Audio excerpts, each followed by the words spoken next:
My name is David Wayne. I'm a marriage and family therapist right here in Orange, and I've been asked to introduce Dr. Lawrence Hedges this morning.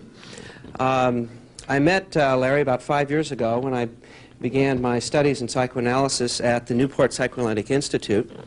A few months later, I joined a case conference group which Dr. Hedges was heading up, and over the last 10 years, Dr. Hedges has done case conference groups, listening to therapists present their most difficult cases, literally hundreds of therapists, literally thousands of cases. And much like maybe your immediate impression of this morning, I was impressed that this man had something different to offer. And so here we are. His early work has been documented in a book written in 1983 called Listening Perspectives in Psychotherapy.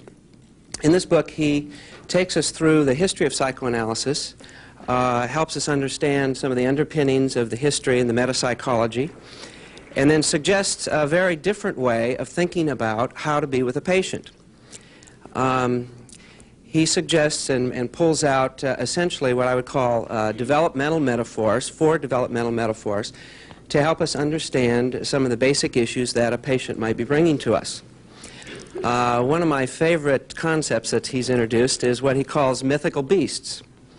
Dragons, unicorns. Yes, we have some more up here celebrating today. And the idea is that mythical beasts are simply ways and ideas of thinking about the human experience, and that we don't want to get too attached to them because something else is going to come along that's going to help us better think about it. In experiencing this process firsthand, I found that I was anxious to get an idea, get an understanding of what he was saying, and as soon as I was confident that I had that, he would be moving off in another direction, and I had to chase after him to figure out what he was talking about next. So I think that today we're going to be challenged to think about some very radically different ways of experiencing the therapeutic relationship and how we can go about that. Dr. Hedges has asked me to dedicate today's presentation to 2 music groups called Kronos and B-52, and some of you know those groups, yes. And he hopes to do to psychoanalysis what these 2 groups have done for music. I'd like to present to you now Dr. Larry Hedges.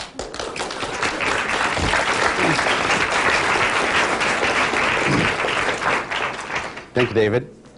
More than 100 years has passed since Bertha Pappenheim invented psychoanalysis. It was she who coined the phrase, the talking cure. Bertha was a patient of Dr. Joseph Breuer's, as most of you know. Her analysis lasted 18 months with Freud, when she was later transferred in over 100 years ago, in 1881 and 1882. I always like to tell a story about Bertha because she was a social worker. She later became a celebrated personage. My favorite story is during the Nazi regime. She was running a home for wayward youth, for juvenile delinquents. And at one point, the Gestapo come in with their big black boots, and they come banging in, and they have this little kid by the ears, you know, and it's, do you know what he's been doing? All over the fences, he's writing, "Fuck the Fuhrer." So she was a tiny little woman, a Jewish lady, and she put her hands on her hips and she told him to get out, that this was a home for disturbed children and they would see that it didn't happen again, and they left. She was recently commemorated on a postage stamp. She was what's been called the specimen case of psychoanalysis. The case in the literature is known as Anna O. When she started, by anybody's standards, we would think her pretty much a basket case. We could use all of our borderline symptoms. You know, there were eating problems, and there were addiction problems, and there was this, that, and the other. So we'd see her as sort of, what, a mixed bag?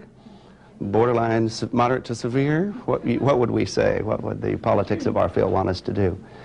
So Bertha began with Dr. Joseph Breuer, and for long periods of time, he was required to come and see her every day. And then when she'd moved to the country, to her country home in the summers, he'd have to take long train rides out to see her. At times during her analysis, she wouldn't even eat. So he was literally feeding her chicken soup with a spoon Any of you ever done that? Because she wouldn't eat otherwise. She began first talking about her treatment with Dr. Breuer as waiting all day long until the end of the day when the doctor would come and penetrate her fleecy clouds with his wisdom, with his words. It was like, she said after he left, the chimney sweep had been there. Now, we would miss the sexual metaphors today, and I don't think Dr. Breuer did, nor would we miss today, as I don't think he did, that the onset of Bertha's difficulties were at the point that she began to nurse her father in a terminal illness. And that was the point at which she presented herself for work.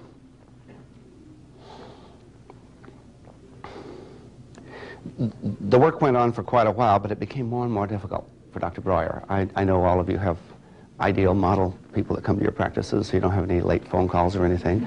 Well, in those days, of course, there weren't telephones, but there were messengers, and the messengers were ready to run with another message. So at all hours of the day and night, there would be a message come from Bertha's home, and the good doctor would be summoned, and it was getting worse and worse and worse, and he was getting angrier and angrier and angrier. And but what was worse, the relationship began to interfere with his new marriage. Now, I know none of you have ever had marital difficulties over your work. I know that those midnight phone calls are not a problem for your spouses. Well, these messengers, it got worse and worse, and Mrs. Breuer, who was really a new bride, was quite jealous and overcome, and he decided it was time to end this case. Now, I'm sure you've had that happen to you, where it's time to end the case. So he quick-like, through suggestion and command and demand, managed to kind of get Bertha patched together and terminated the case. Well, on the day of termination, needless to say, in the Breuer household, there was going to be a festival like we have today, celebrating something really important. He's rid of that awful Bertha. Okay. There's a special dinner on the table. The candles are lit. You know, they're getting ready for an evening of all of the things that we do with our very significant others after the lights are out. And there's a knock at the door, a messenger from Bertha's family saying all of her symptoms have resurged. It's an emergency. The doctor must come at once. The dinner's put in the oven. Candles are snuffed out for a while. The good doctor puts on his overcoat and goes out into the cold to see Bertha. When he arrives, she goes through, this is wrong, and this is wrong, and this is wrong, and doctor, there's something new. Yes, what is it? I'm pregnant, and the baby is yours. This is the beginning of countertransference.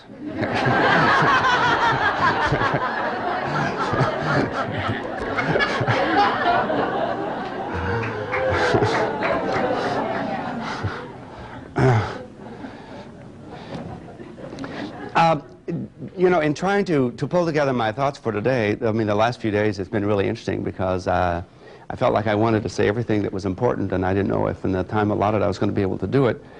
But I think the main thing, and David has already hinted at it in the introduction, the main thing that I'm interested in conveying today is that it's my belief that our entire field, everything we've thought, has to be reconceptualized. Nothing lost, nothing put away, but I believe we're on the threshold of an entirely new way of considering our work, and if I had to use one word for new think, it would be relatedness. That the true discovery of Freud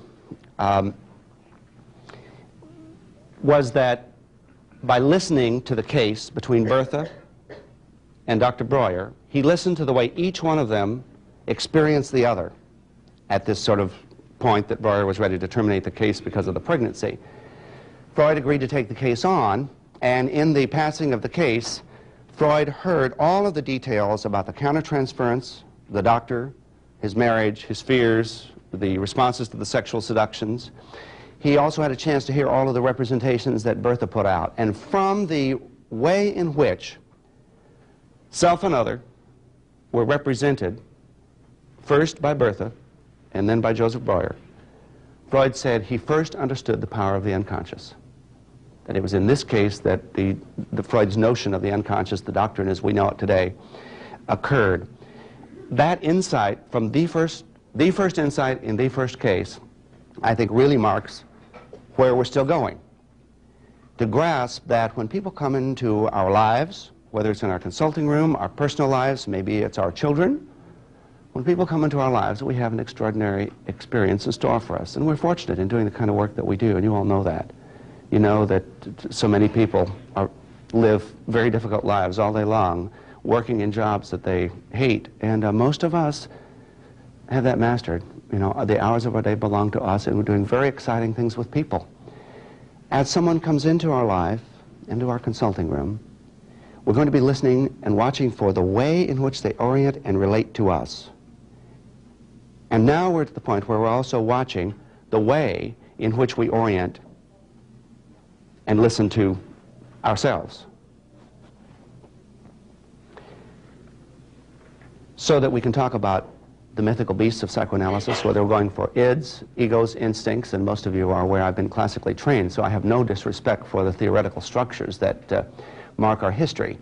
But it's like in the movement of all thought systems, we start with several, and then we add other concepts, and then at some point there is a breakthrough, and I'm going to be presenting to you what I think is the major breakthrough, and it's not anything that is original with me. I would like to define for you what is happening, make explicit for you where I think our thinking is today, and the plane of abstraction that I think we're needing to move to. So I've already hinted at one, that we're going to be, in our work henceforth, I think, not so concerned with healing, with the medical model, with making people better, per se, with improving symptoms, with getting rid of pathologies.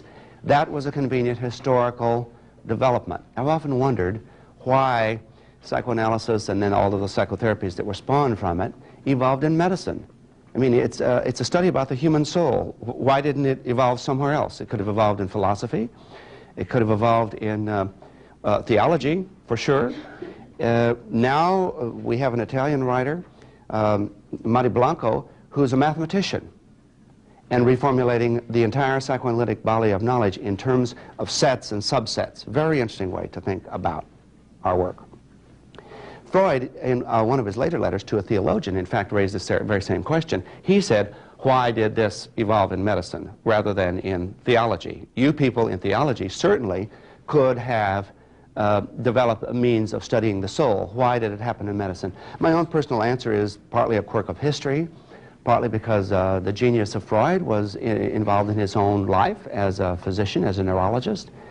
But I think maybe largely because our psychoanalytic work, our psychotherapeutic work, definitely does have a medical application. We're very well aware of the coming and going of physical symptoms, of physical strains as a result of psychic strains. So there is a definite motivation there. And when people are hurting, when people are anguished, the kind of patients that Freud first saw when he went to Paris and was studying with Charcot, the hysterics, where they'd lost parts of their bodies, lost parts of their limbs for psychological reasons, cases we barely see today. I saw them in the Andes of Peru, by the way, the hysterical paralyses. It was very interesting among the Indians.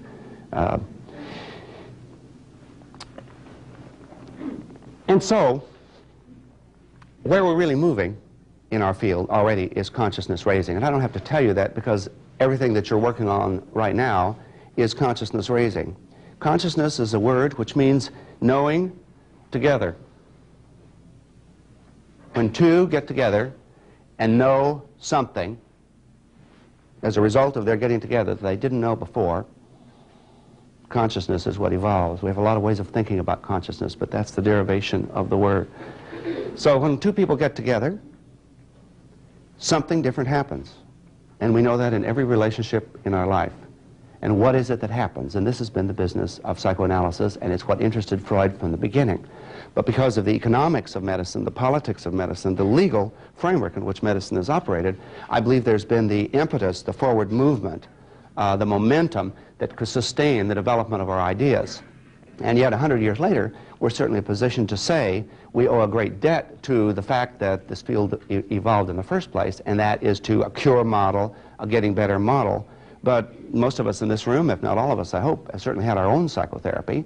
And while we found many times it was helpful to think there's something wrong in me, there's something that hurts, there's a place that's sick, there's a place that's perverted, there's a place that's uncertain or psychotic in me, that model of there's something wrong with me, how do I think about it, is a heuristic model. It makes us think, it makes us examine ourselves. But I think all of you at other times knew, and you know from the kind of work that you do, you know, that there's a certain kind of sanity and solidity to you that you feel, that we can have insanities in this whole context. of our lives. And I think one of the things that we're realizing is that our patients, our clients, the people that come and talk to us, that speak with us, are in many ways no different from ourselves. The developmental opportunities may have been different, but for all of us there were problems. So one of the themes running through today is some of the mythical beasts of psychoanalysis we'll be getting rid of are the, at this level, what have been called psychotics. All of these you have handouts on, all of the charts I have today. The deepest regressions, the psychotic pictures, if you will, the manic depressives, the schizophrenics, schizoid types.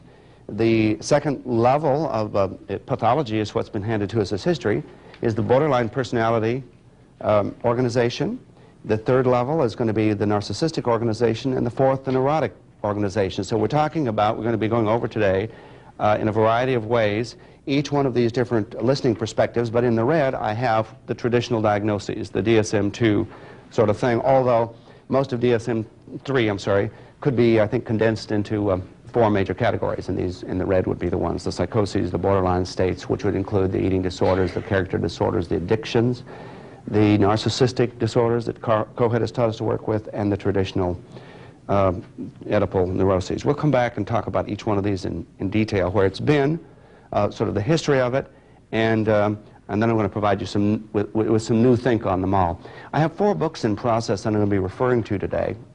David has already told you my 1983 book, Listening Perspectives. This is the table of contents. Okay? You can see that it's based upon a developmental sequence of how a person, a human being, begins to experience self in relationship to other. And there'll be 4 major watersheds that we could sort of define arbitrarily. We could have 40 listening perspectives, it wouldn't matter. And I think, no doubt, as we become more and more skilled at thinking in this area, we're going to find that some others are going to evolve. Maybe we'll suggest what they might be today. The next book that I'll be coming out actually is this one. David Wayne is going to help me with it, and the title will be Working the Countertransference, the Paradigm Shift in Psychoanalysis. And in that, we'll be demonstrating pretty much what I hope to show you today, how to make use of the countertransference. The next book will be called The Organizing Experience. I'm not fond of the word psychosis, so I tend to talk about organization, because I think that's an infant's first job, is to find the world that's available, to organize channels, to find the others in the world. And this particular one, we've got some very strong case studies coming. And then the third book is the book that is kind of breakthrough for me. It just happened last August in my computer. I don't know how I used to write books. So, the working title on it now is Psychoanalytic City. It's destined to be a book. But Patty, who's taking the pictures, by the way, did all these charts. She's the resident artist at the Newport Psychoanalytic Institute, art therapist. And Patty keeps track of these things. So in this third book, it's designed maybe to go into paperback, to be very readable at a graduate level and things like that. The same material, but in a different way. But the subtitle of Psychoanalytic City is Developing and Maintaining Relationships. Because I think that's what we're in the business of doing. A speaker, I'm going to call, patient and doctor are gone. Okay? Client is gone for me. I'm now talking about the person who speaks whatever they have to speak. The person who comes to another to say whatever there is to be said, in whatever way there is to say it, with the body, with the thoughts, with the affections, with the emotions, with the interactions, with provocations. All of that is what the speaker has to say. The other role, of course, is the listener. And as listeners, we listen in a lot of different ways. We also listen not just with our ears, but with our eyes. We listen with our entire bodies. One of my Harold Searles, you know, when he's working with very disturbed people, he would say, he'd come in one time at a conference and he'd say, "There's something going on with one of my patients." But I don't know which one it is. He said, "My liver hurts." You know, he is certainly the genius in this area of feeling through his body the deep messages of the body that come from other people. And he'd say, on Monday, each hour I tried to pay attention. You know, are you doing this to me? No, couldn't find it. And there at 10 o'clock Tuesday morning, there she was. I knew that I was receiving messages from her, and I'm stereotyping a bit, but his work, if you haven't read Harold Searles' work, you certainly want to read it. He worked with very deeply disturbed people. Probably the book to buy is the book called Countertransference. Jason Aronson publishes it. So the first aspect in the paradigm shift, then, is it's not simply getting rid of the medical model. It's when we think a certain way, we behave in a certain way. And if we're thinking sickness, treatment, cure, then our whole thought systems are going to be organized in that way. But if we're rather thinking, the person that's before me speaking her life to me is going to tell me a great many things that she doesn't know about herself. And I don't know how I'm going to learn about them, but I'm going to then try to mirror in whatever way I can, through words, thoughts, and deed, who this person is and what the major patterns, behavioral and emotional patterns that govern this person's life. But in order to do that, I know from my experience that I have to let my soul immerse in the relationship as well. When psychoanalysis began, we could afford to talk about the talking cure. We could afford to say, if someone begins to talk in words, sooner or later, the analyst listener is going to understand. But we know that that's not true, that the words don't convey it. We also know that what's an Oedipal neuroses is a constellation of affects that's crystallized in the 4th, 5th, and 6th year of life. And all of us had experiences, you know, before that. So all of us had a period in which we were going to consolidate the self, in which we went to other people trying to get them to tell us who we were, a 3-year-old level. All of us had a mother. All of us had a bonding situation, a love situation in which just the two of us shared a very special world. All of us had the problem in the last few months in utero and the first few months outside of adapting the sense of I, the sense of agency, the sense of ego of who I am to find the world. So all the mythical beasts in that great Noah's Ark of mythical beasts, DSM-3, are us. They're all aspects that mirror our soul. By the way, if you haven't seen this movie, it's just the worst movie ever made. I suggest you see it immediately. What is it? The cook, the thief, his wife, and her lover. It's showing everywhere right now. It's the cult film come to the public eye. So in Costa Mesa and Huntington Beach, they're now seeing bizarre cult films.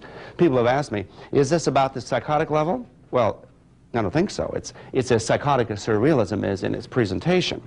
It's a frightening, alarming film. I had planned to eat dinner with my friend afterwards, and we couldn't possibly eat. It was very upsetting. Your patients will all be telling you about it. It's just come out this last week or two, and it's a very powerful movie. I think it's British. Does anyone know? Is it? Yeah. Is there a genius behind it? Is there some... Okay, we've got to find out who it is, because there's someone that knows more about our mind than we've been able to find so far. And our souls are mirrored at the deepest, most awful, terrifying level in this film. I think it's a very powerful film, and I think the way we think about ourselves is going to be altered as a result of this. So you can't miss the cook. The cook, the thief, his wife, her lover. Is that a ripe situation for triangles? Got plenty of triangles going in that movie. I'll be coming back to each one of these points further on.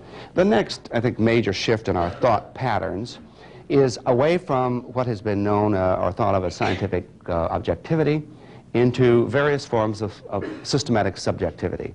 Now, there's many ways that we might consider this, but let me just give you my quickest gloss on it. The world as defined by Newton was a universe that at some point in time must have been set up by a god that made the universe in a certain way and set it running like a clock, the clockwork universe. And our job as a part of scientific inquiry and as a part of knowing about the world is to figure out how that clock works. So our job is to look for the laws that govern. So we're looking for the laws of gravity, the laws of motion, laws of thermodynamics, and then we're going to look for the relationship of those laws. So 19th century science and scientific thought is based on the Newtonian paradigm. There are things in the universe. We can define what they are. We can know how they relate to one another. We can know what an atom looks like. It's just that we don't yet know how to see it.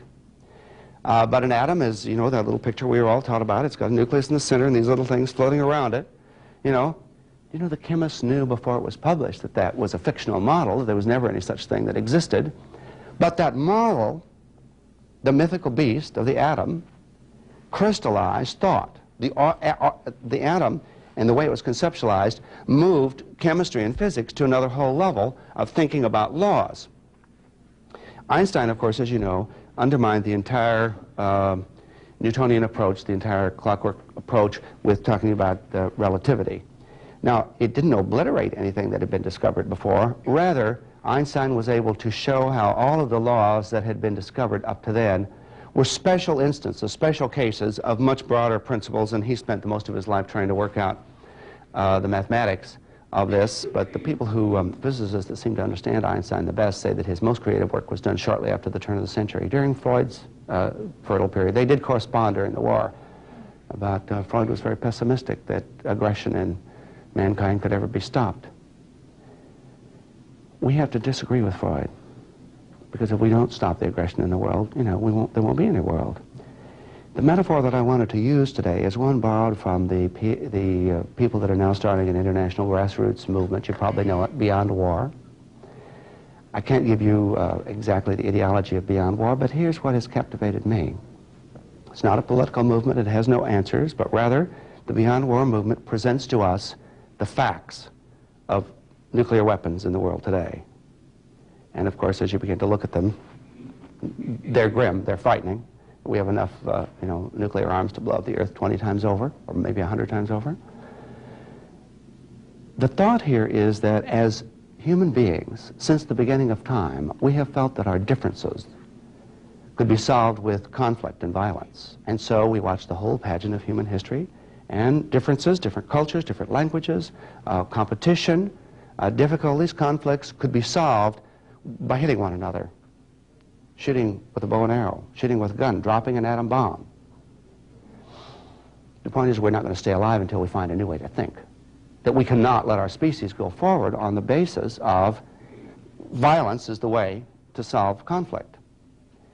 Now, the Beyond War movement, so far as I know, they're not saying how this is to be accomplished. They're pointing out we've got a job to do, and all of us all around the world have got to find a different way to think.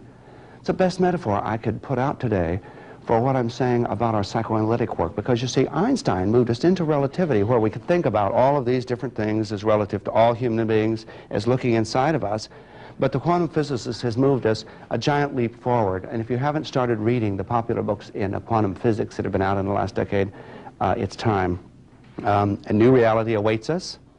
The quantum matrices, mathematical matrices, some of you are aware of it, had suggested possibilities that were inconceivable in any visual convention, in any way that we could think about reality. The mathematics suggested that reality wasn't that way. And so the quantum physicists were blown away by the idea, and gradually, as a result of studying the mathematics of it, they began to generate experiments that would be designed to confirm or deny the world of the universe, the world of reality that the mathematical equations were suggesting. Einstein, to his dying day, was not willing to accept them. He was trying to work on the mathematics of the relativity theory. The mathematics of quantum mechanics work. The experiments that slowly begin to become set up worked. And suddenly, we don't know what reality is anymore. One book for summary is Heinz Pagel's book, The Cosmic Code. My favorite one is In Search of Schrodinger's Cat by John Gribben, a Cambridge physicist. Heinz Pagel says, in trying to imagine what realities are like, and therefore human realities, and therefore what it is that goes on in our bodies and souls every day, in order to understand these, what's going on right now, he called upon a metaphor of Piaget's. Piaget, some of you recall the experiment, set up a long row of bottles of different sizes and shapes on a shelf, and he had children of different ages come in, and the question was, is there the same amount of water in all the bottles, or is there a different amount? Up until the age of 5 or 6, all the children said it's the same amount, the same level. The children at age 5 or 6 had the sophistication, had the mechanics to understand the size and volume, relate to one another, and only then, when they had the conceptual tool to grasp the nature of the problem, could they answer correctly. So Heinz Pagel says, is that the nature of the problem that we're facing with trying to understand the nature of realities? We don't yet have the conceptual tools to grasp it. The theoretical physicists now have gone to writing science fiction, trying to imagine, given what is now known, given the alarming things, the worldview that has just collapsed, what fantasies can we evolve around it? Hans Pagels goes a little further, and he says, well, maybe that's not the situation, that we're just lacking the conceptual tools. Our dogs live in our realities, live in our house, had learned to move in a reality that is constructed for them, realities that they don't understand, realities that they know how to work, they know how to make it work for them, but they don't understand our realities. Are we that way? Are we living in a universe of realities that we simply don't have a way to understand? So that's the situation in quantum physics. Now, how have they solved it? We know they've solved the question in one direction because we now have compact disc players, microwave ovens, we have laser beams that shoot all over Star Wars screens. We've got all sorts of things that quantum physics has produced for us. So the capacity to make use of the mathematical equations to produce things has changed the face of our world in the last 10 years. But what does it all mean? And so the applied physicists say it doesn't matter. What's next after the microwave? Okay? The theoretical physicists are writing science fiction, trying to account for what on earth is going on. Now, the implications for our work are very interesting because once the idea of realities, according to the visual and body conventions that we've established over 5,000 years, once those conventions collapse in the face of awareness of reality being constructed differently than our social conventions say that it is, where to next? The quantum physicists came up with a very good solution, and I'm happy to tell you that I found the same solution in psychoanalysis in 1983, and it's implicit in the title, Listening Perspectives. I was not aware of the work of the quantum physics at that time. It's just been in the last 3 years that I've gotten into it. But at that point in time, in wanting to reconceptualize the whole field, I realized so long as we think about things running around inside people's bodies, as long as we think about angels and devils that inhabit the human soul, our thinking is still restricted, is still limited. How can we, when the next person that walks into my life, friend, lover, spouse, child, patient, how can I be as open to the story of this person? Who is this person? Where have you been? Why do you react this way with me? How do I understand the nature of what goes on when we get together? And in trying to advocate that the concepts that we use need to be organized about our mind, not about what's out there. It's not, is this person this way or that way? Are they introverted, extroverted? Are they kind? Are they loving? Are they borderline? Are they neurotic? Is this sick? Is this perverted? Those are the categories that we've begun to think in. So I use the philosophers, actually Gilbert Ryle and Ludwig Wittgenstein, and our friend here locally, J. Michael Russell, who helped me with that considerably, realized that in order to translate, I understood that we had to move from a philosophy of science to a different place in order to translate to our field. We have to then begin to talk about our ideas have to reflect something that goes on inside the observer. Our ideas have to be acknowledged as a system of subjective thought, that we develop a system of ideas about what we might observe, what sorts of things this next person that walks into my life is likely to tell me about. Now, not the specifics. As we go through here, I'll talk about the myths at each one of the different levels, not the mythical aspect, not the Lacanians would say the imaginary aspect, but what is the individual quality of this? There's another thing that disturbed me about the scientific model. In science, as I was taught it at the University of Iowa, it was a very rigorous scientific model. We were always looking for the laws, for the generalizations, for the truths, and it became clear that we were not going to find them, that the human being was much too complex.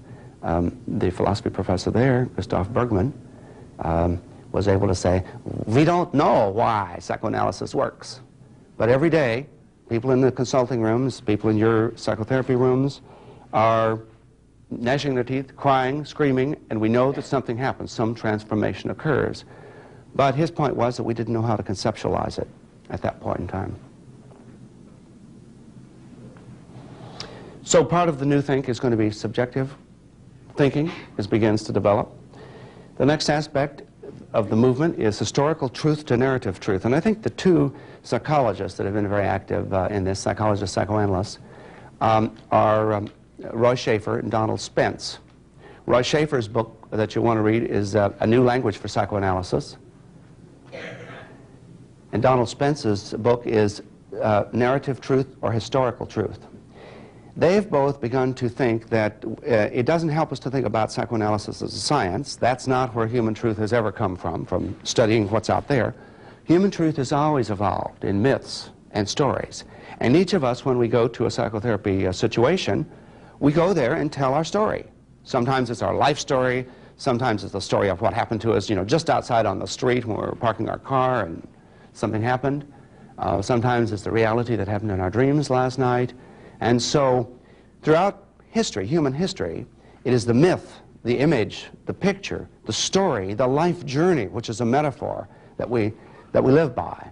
And Lakoff and Johnson have written that wonderful book, Metaphors We Live By, and show that our entire language system and every place that we move is based upon metaphors. We live in a world governed by metaphors that have been created for human culture.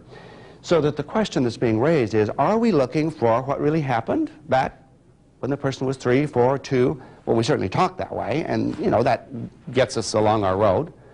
Or what we're looking for is the narrative truth.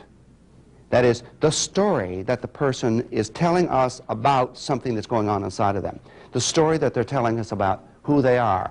The story that they're telling us by the way that they are with us, the things that happen to us as a result of being with them. So the approach, I think, in psychoanalysis today is definitely to move towards a literary discipline, studying the structure of language, as the Lacanians in France have done, studying mythologies, such as the Jungians have been doing for so many years, studying the creativity in the human mind as it is in narrative truth. And mythical beasts, by the way, Patty did this best mythical beast of all here, you know that. And Patty stuffed it with candy. So at the break, do we have a stick, Michael? Okay, we have a piñata, so at the break we can continue our Cinco de Mayo celebrations. So the greatest mythical beast, I guess, of psychoanalysis is the Freud piñata. How's that?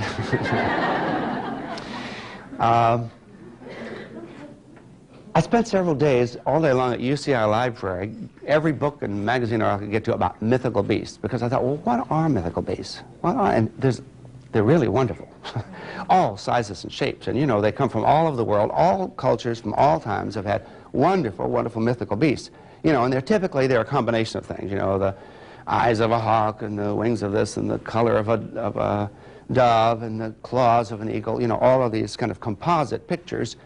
And we study the way in which a particular culture has invented a mythical beast, and then all of the myths that surround that beast about what it does and what it doesn't do and where it goes and what it stands for. We begin to realize that a whole truth, a human truth, an aspect of the human soul is projected into that image, into that symbol, into those stories, and it then served as a mirror. Let me think of the unicorn. Many of you have studied the unicorn, so you know there's a lot about it. For a full 400 or 500 years, the unicorn, you know, dominated European thinking. And we have, I read some fascinating eyewitness accounts by reliable, sane monks living in monasteries who would go into the woods and they would have sightings of unicorns. Yeah? Now, we laugh now because we think unicorns don't exist, but they did exist for these people. There were unicorns. And the unicorn had a very special relationship to the Virgin. Okay? We see paintings, again and again and again, in which the Virgin is depicted, and somewhere in the background, somewhere in her lap, my favorite one is she's seated with, there's a Madonna painting, seated in the middle of a little fenced-in, it's kind of a white picket fence around, and the unicorn is sitting just outside with sort of nose and horn on the cusp of entering the Virgin's territory. And behind, of course, are the horses and the hounds and the hunters and the men, you know, that are, but the unicorn is keeping guard of the Virgin. Now, how is that for chauvinism? I mean, hundreds of years in which the problem of the differences between men and women was captured in that kind of imagery. And so what we find out is, as men and women have tried to relate to one another, as parents and children have tried to relate to one another, as we've tried to solve all of the problems about birth, about death, about the meaning of life, all of these various myths and mythological creatures capture certain truths, certain aspects of the human soul. And so the DSM-3 thinking, the thinking of psychoanalysis that you'll find very well summarized in my book. I go through, this book is my first and last true scholarship book. It wore me out, and that was the days before the computer, so there was a lot of cutting and pasting and all of that went into this book. I go through in each one of these categories and survey contemporary thinking in psychoanalysis. It's not an easy book in the sense that it requires a lot of thinking, but it's a readable book, and I think if I had to say the main feedback that I've gotten on this book is, Dr. Hedges, I read your book and it organized everything for me. When I went through school, I would get a little of this and a little of this and a little of something else, but I didn't have a framework in which to think about it. And the thing that your book provided was a backbone, a framework, and now I can take not only the things that you have said, but I have a way of organizing a lot of other material. And I think as we go further today, it'll become clear why this is a useful framework. It's a framework for thinking. It's not a framework for what's out there. Because I don't believe in narcissistic beasts or borderline beasts. I had a mother, you had a mother, so we all had a symbiosis. So when we study that part of our personality, we're studying our primary relationship with our mother. It's our borderline level. It's when we get crazy with the people that we love the most. And we do that, you know, on a daily basis. So this part of our personality lives in all of our significant bonded relationships. I've already talked a bit about the movement from Einstein's idea of relativity. The quantum mechanics theories are subsuming relativity within a set of broader principles. So what we have now through physics and I think through psychoanalysis is the same thing, that as we discover more, we revise our conceptual systems, we broaden them and broaden them. So today, hoping we're going to stretch our minds in terms of how to broaden them. And I've talked to you about getting from mythical beasts, that is, are unicorns really out there? Is the Virgin really seen? Did this really happen? Was I raped when I was 18 months? I mean, that's a good mythical beast. Or my favorite one is the self. You know, myself, myself, myself. Now, there's a beast. You know, the vast majority of people that live on the face of the earth today don't have selves. Throughout history, people haven't had selves, but we have a self. You know, and I'll talk a bit later about what it is, what this beast is, you know, and we all know about ourselves, and we know where we've been, and we know where we're going, and we know what the rules are, and we relate to each other based upon the self. I've often thought of the self as a convention. I've likened it to the game of chess, the castling move. For those of you that don't know the game, it's a game, of course, that's evolved over hundreds of years. It's a battle game. And in terms of the competition and the battle, every piece has a ritual. A set of, you can go this way with this piece, you can go this way with this piece, you can do this, you can't do that. The game is highly ritualized. There's one move that makes no sense in terms of the logic of the game. Castling. Now, at some point, if this condition and this condition and this condition are met, I can take my king and exchange places with the castle, getting it from the middle of the board into the corner behind some other men that are going to protect me. Now, the function of the castling move, so nearly as we can discern, is to make the game more interesting, because I can do this at any point that I want. And so, by having this one maverick move available, the game becomes more interesting. Everything on the whole board changes in its dimensions by having this one move, and I think this is the way we tend to think about the self. By conceptualizing an I, an agent, a self that's moving, that's acting, that's doing things, that's relating, that has representations, we then attain a certain advantage in the life game, in the understanding game. So I think that the self is one of these mythical beasts, but I'm going to be advocating today that we're going to be switching to how many different ways can we imagine that people have organized their sense of self. Now that's a different question. The self isn't a little person that floats around inside of us that has his act together. It's not true. Okay? The self is a whole bunch of things, and I think this movie that you are going to see this week called The Cook is going to show you things that are in the self that you didn't know about. The last aspect of the thought shift that we'll be talking about is, I'm putting it from frame technique to variable responsiveness. Frame is the term, as you know, that's been used by many people. Robert Langs we owe to, I think, for clarifying the concept of the frame in which therapy is conducted. Privacy, we lock the door, we don't tell anybody about it, what goes on, it's just the two of us, we respect each other's boundaries. There's a series of rules, and all of classical psychoanalytic technique, as you know, is based upon those rules. Now, the rules were first enunciated by Freud as he was trying to write his papers on techniques. Interesting, when he cleaned out his files, at one point, so far as we can tell, he threw away most of his papers on techniques. They're not available. That is, we have a few things that he could say. I think Freud realized that the minute we begin talking about how to do it, we're in trouble. Now, the way I say that is, if I say I'm going to work this way, this is my practice, this is my policy, I only do this way, I don't do that with patients, you know, this is this. If I start making all those rules, what I'm basically saying is, I'm not going to listen. I'm not going to pay attention to you, and if you begin to relate to me or orient to me in a certain way that I just don't like, well, this is against my policy, so I'm not going to do it. Now, if I decide that ahead of time, then I think I'm going to be blocked off from whatever kinds of provocations that might come to me. I'm going to be blocked off from the soul inside me that receives information in a lot of different ways from people. So the frame technique is a set of ideas that have evolved sort of as a ritual. By now, it's very clear they're a moral system.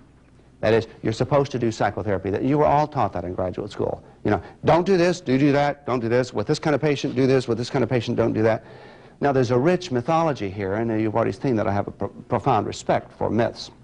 So I think there's something to be learned from all of the principles in the frame technique, but I think what we have to guard against is the hidden value system in it. There's a morality involved in how we're supposed to relate to another human being.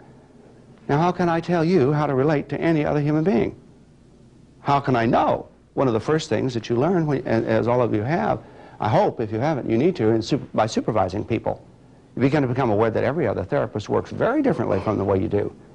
And that as you listen to the way the person that you're supervising relates to their client, you know, what you've got to pay attention to is what is the nature of that relationship. Because their client saying something to them is very different than if that same client said something to me.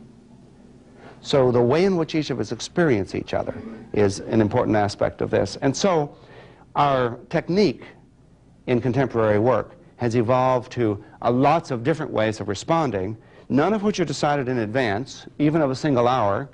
Each minute we try to live, and we try our best to keep our thoughts straight. We try to keep our listening perspective straight so that we can try to be there. So variable responsiveness presumably means trying to be there in the very best way that you can each minute of each hour. And when we have rules, of course, we get confused. Now, I'm not saying by any means that we should not respect that we have a personal integrity and a professional integrity that's part of the setting. That's true. So with each one of us, there are certain places we're not going to go. There are certain things we're not going to do. There are certain things we can't hear or don't want to hear for various reasons. So we all have an integrity that must be protected. And when that integrity begins to become in danger, then it's time for us to stand up and say, perhaps I'm being too limited in this regard, but what you're wanting, the way that you're wanting to interact with me, doesn't feel right for this and this reason. So we all have our so-called boundaries to define, but in my view, our boundaries have to be defined based on who we are. I cannot tell you how to be a mother to your lovely child. I can listen to the way that you mother the child, and I can listen to the way that you set boundaries, but if you start listening to rules, the child has no chance. And if we had to say probably what feels wrong in most of us today, and in most of the people that come to our consulting rooms, is that they weren't listened to. Who I am was not paid enough attention to. And so the function of the psychotherapeutic relationship is to find a place in which now we can pay more attention to it. Sometime today, I hope you find out about the Newport Psychoanalytic Institute, because, of course, that's been my foundation place. It's been the place that's made me grow over the last 2 decades, really, here in Orange County, when, first of all, we began to get together for case conferences, and I now have case conferences, 2, sort of every noon time, every day of the week, and therapists get together and discuss it. And then on Fridays, the Institute classes. And I don't know how many of you are aware, but psychoanalytic training is open to all disciplines now. And as you know, there was a major lawsuit settled last year in which psychoanalysis belonged to only physicians. And those of us, like myself, that trained many years ago, we were sort of bootlegged into the field. So to call myself a psychoanalyst, although for 10 years after my training I didn't, because it seemed like there was a copyright and I'd be infringing on it, the lawsuit was settled. The settlement basically has now opened all of the psychoanalytic institutes across the United States to non-medical people. But more important than that, the other 40 institutes, like the Newport Institute, that are multidisciplinary, have now been given the option of developing themselves to join the International Psychoanalytic Association. So for the first time in American history, We can do here now what is done in every other place in the world. No matter what the discipline is, we can study the psychoanalytic thought and become certified as a psychoanalyst. And if you don't know that, the literature is out in the hall. So there's now John and Judy Van Dixhorn, who are the directors of our institute now, are in Washington, D.C. this week to represent us. 40 non-medical or multidisciplinary institutes are gathered in Washington, D.C. to form an international federation and to see to what extent we want to relate to the American Psychoanalytic Association, which has been medical dominated, or to the international, which is centered in London and is multidisciplinary and represented all over the world. The change that you see here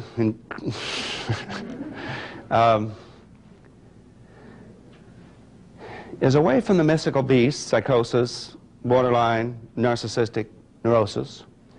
In the black, you see here that in the inconstancy, the psychotic part, what we're going to be listening for are part selves and part others. That is, when we have someone who is deeply disturbed, manic, depressive, schizophrenic, schizoid, perhaps some of the multiple personality phases, or when we're in a pretty psychotic place ourselves,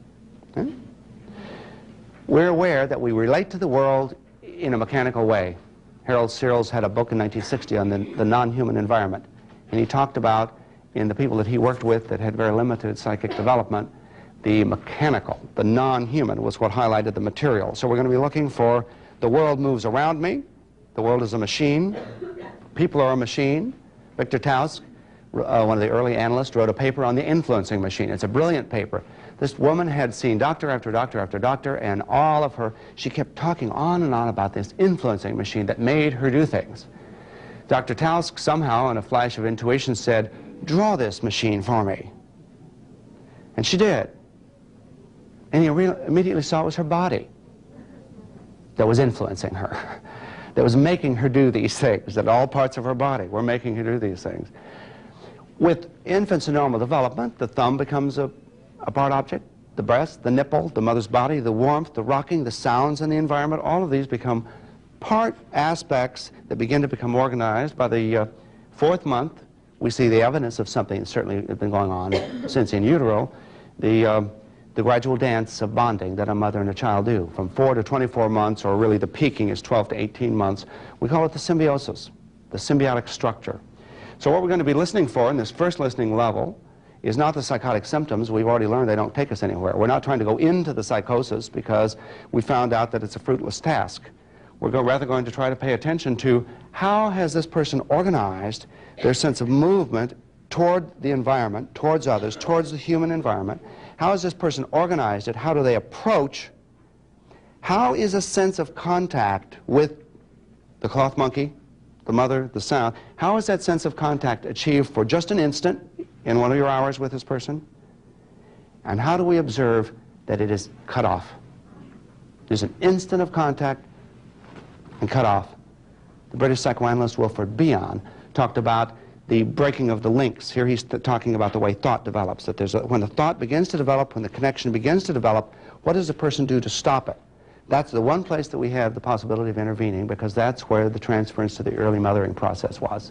How does the person search for the nipple, and how does the person refuse it? And so we're looking for the organizing channels, the channels which organize the deepest layers of the mind.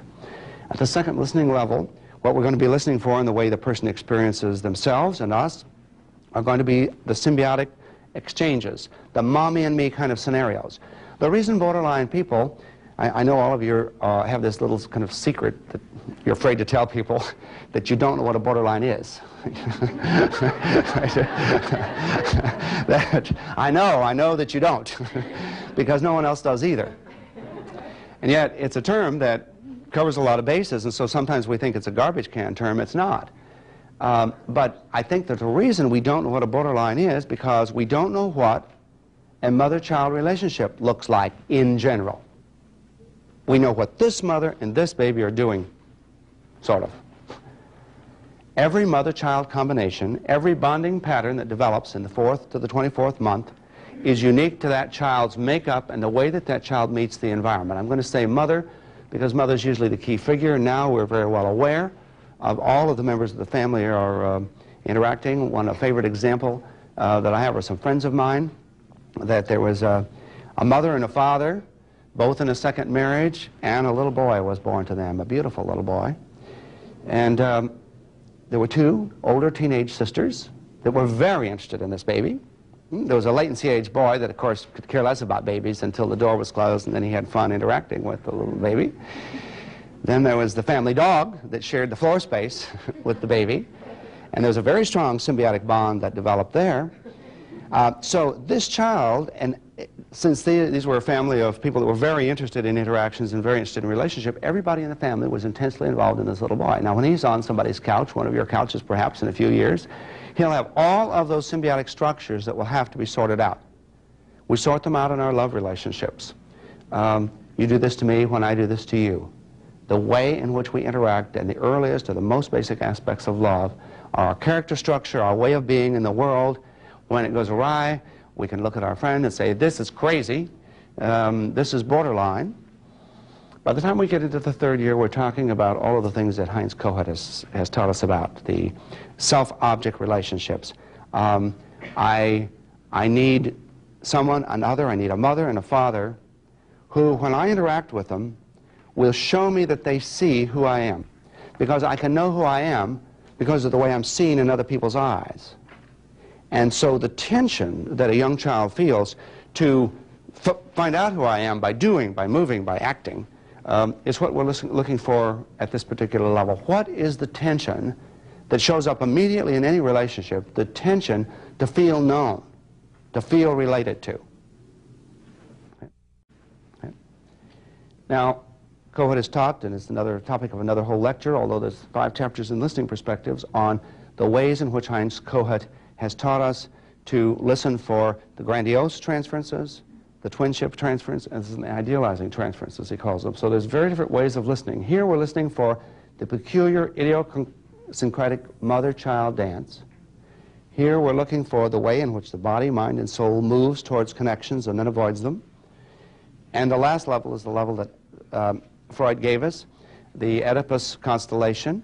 We're talking now about a 4-, 5-, 6-year-old child running through the world, having a nursery school, having both parents, moving very rapidly, doing various things, and always studying, who am I vis-a-vis everyone else? If you're my mother, I have one relationship with you, and when I'm hungry and when I'm needy, I know who to go to because I feel comfortable. He's my father, and the minute he enters the room, something happens. The emotional climate is not the same as when we're by ourselves. You're distracted. Okay? I'm distracted. He has needs and demands. And so what the meaning to me of Freud's Oedipus complex is the way that each child studies this contingency. When I'm with you, we're having fun, we're rolling, we're playing outside, and suddenly she appears. You know, I mean, what's she going to do now to us? How is she going to spoil our fun? Is the thing. Because you're distracted, I'm distracted, so that the triangles, and by the time we add the cook, the thief, his wife, and her lover, think of the richness. So that gives you my interpretation of the movie. I think it's an advanced Oedipal level movie, and I think that it shows every aspect of the logos in our culture, logos being a Lacanian term from the Lacanian school of psychoanalysis. Jacques Lacan evolved out of Paris, that what the Lacanians look for is the structure of the symbol, the way in which the culture and the language and the sociological bearings of the culture become embedded in our bodies, embedded in our beings, the way in which the unconscious is structured.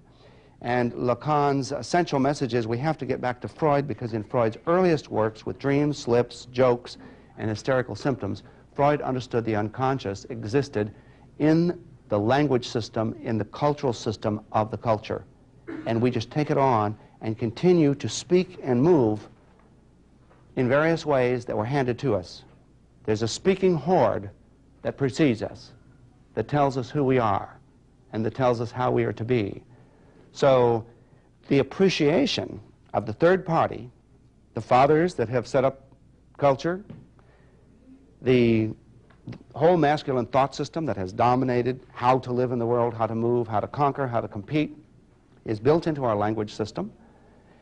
And so at this particular period, we have not only the body self, the self developed in relationship to mother, the affective self, the attunement, the capacity for empathy, all of these things develop in this phase. But at some point, the problem of the system has to organize us.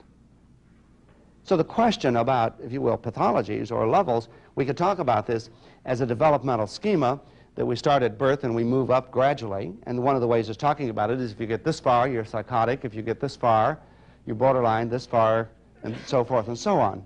But I think what we're talking about is which parts of us got how far. At what point? I always disturb people when I point out if we were to do a frequency, if we had a, let's say, a videotape going on us the whole day long with a little clock timing it, and we went back and did a frequency count of minutes. During the course of a waking day, how many minutes are spent living at each one of these levels? Well, we go to the supermarket. Do we treat anybody there as though they were a real human being, as though there was a mythology to be exchanged? We go on in the parking lot. We drive our cars on the freeways. So let's see. Just trying to get ourselves organized and relate to the world, we're talking about, what, 80% of the day is lived in more or less psychotic states, you know? And then we have those bright moments when it's like, how dare you do this to me? You know, no one's going to rain on my parade. I have a right to the world. This is my parade, and I'm going to do it the way I want to do it. So what, another 10% of our time? Maybe if we're lucky, 2% is spent sitting down with someone and saying, how are you? Where are you today? I have some things I want to tell you about myself.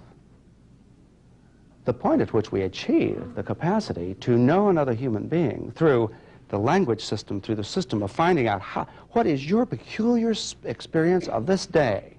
Can you put it into some symbolic system that I can understand? Those of us that are therapists spend a lot more time of our day living at this level than the average person is able to do. The average person in corporate life can barely afford any of this. You know? And yet this is where some of our greatest gratifications are, telling you about who I am today, what's going on with me, what it was like getting up this morning. I was going to face all of you with a piñata in my hand. Right? It's always fun to think for a few minutes about myths. Didn't Patty do a good job with these? If we try to think about the myths involved, Freud, of course, gave us the Oedipus myth. And of course, in its grossest form, we're all aware of it, the oracle predicted at the child's birth that the child was going to kill his father and marry his mother. Now, it seems as though that's what's causal, but when we look at the tragedy of Oedipus, we realize that this was a child who was abandoned at birth, sent off to be killed the day he was born. Is it any wonder that the Oedipus complex, the way it's been formulated in that myth or in Hamlet, either one, is strong? When we think about three-way relationships, we can think about all of our relationship and how it is based upon third-party contingencies. That's what we're listening for in that area. Kohut, in a paper that was that his son read shortly after his death at the 50th anniversary of the Chicago Psychoanalytic Institute, he calls it the semicircle of mental health. He introduces us to another myth for the Oedipal level, a good Oedipal myth, where the result isn't this disaster that happens when the parents abandon the child at birth. This is the myth of Odysseus. Odysseus was needed, and his kingdom was needed to participate in the Trojan War, to go to Troy and the other, but he had a young son, Telemachus. And he didn't, as a father of a young child, he knew going off to war, I mean, in those days, it was, you know, that he was going to lose the child's childhood, the opportunity to feel himself as a father. So he feigns madness so that he does not have to go to participate in this war. The other kings, the other Greek kings, arrive, and there he is out in the fields, plowing the fields himself, you know, acting mad, and he's got an ox on one side and a mule on the other side. He's wearing one of those tall dunce hats that the Orientals used to wear in those days, and he's singing songs and doesn't recognize them. So the kings decide we'll settle this one real quick as to just how mad he is. So they take his little boy, Telemachus, and throw him in front of the plow. Odysseus takes a semicircle around the plow, and with that his sanity was decided and he went to war. The point being that no matter what else was important, this father felt the connection to that child. And Kohut feels that so long as the father and the mother feel that connection, the child can be conceived in the mother's body, But can the child be conceived in the mother's mind? Can the child be conceived in the father's mind? If so, there's no need to think of the Oedipus picture as a tragedy. There's rather a lot of alterations. We enter the world of symbolic at this point. The reason, when we think about interpretations, the reason we think about them at this level that Freud first taught us, the idea of the verbal interpretation, you know, the person comes into your consulting room and they begin to tell you things and have dreams and have slips of the tongue, and before too long, there's sort of an aha, and you say something and the person says aha, and we know that, of course, most of the time that doesn't work. But we know that there are times that it does work, and there are transformations that occur as a result of what I'm going to call a verbal symbolic intervention. The way that we understand this is by the time the child is age 4, 5, and 6, the child has the capacity to know there's parts of me, bad parts, there are lusty parts, and the child then sets up a policy decision. Herbert Fingeret, the philosopher, has talked about Freud's doctrines and the doctrine of the unconscious, not in terms of knowing consciously and the unknowing unconscious, but rather the Freudian doctrine of the unconscious says there's an area of my being, my instinctual being, my love and my hate, that when that's strong, there's a level of my being that I have a policy decision not to think about and not to know about. A 3, 4, 5, 6-year-old child can make such decisions. This is not kosher in this family. I'm not supposed to think this way. I'm not supposed to rub up against mommy's breast. I'm not supposed to jump up and down on daddy's lap. These things are not to be done. So the child self-instructs, and so the repression in the unconscious of Freud begins to form at this level. Prior to this time, repression in the Freudian sense doesn't occur in children. So we have to begin to think that the material of the therapeutic hour happens very differently. Cohen has taught us that the way we learn the material for the narcissistic level of our being is through this tension of, will you tell me who I am? Tell me that I've done good. We learn the borderline level, the symbiotic structure, by the way in which we're engaged, the nonverbal, affective, the interaction. And so if we're ever going to say anything interpretively, it's going to only be reflecting the way that we're already being with that person. That is, our interpretive level with borderline symbiotic issues is a way of being with another person, a way of being other than mother once was, a way of standing against the structure the way it was laid down with the primary nurturing environment.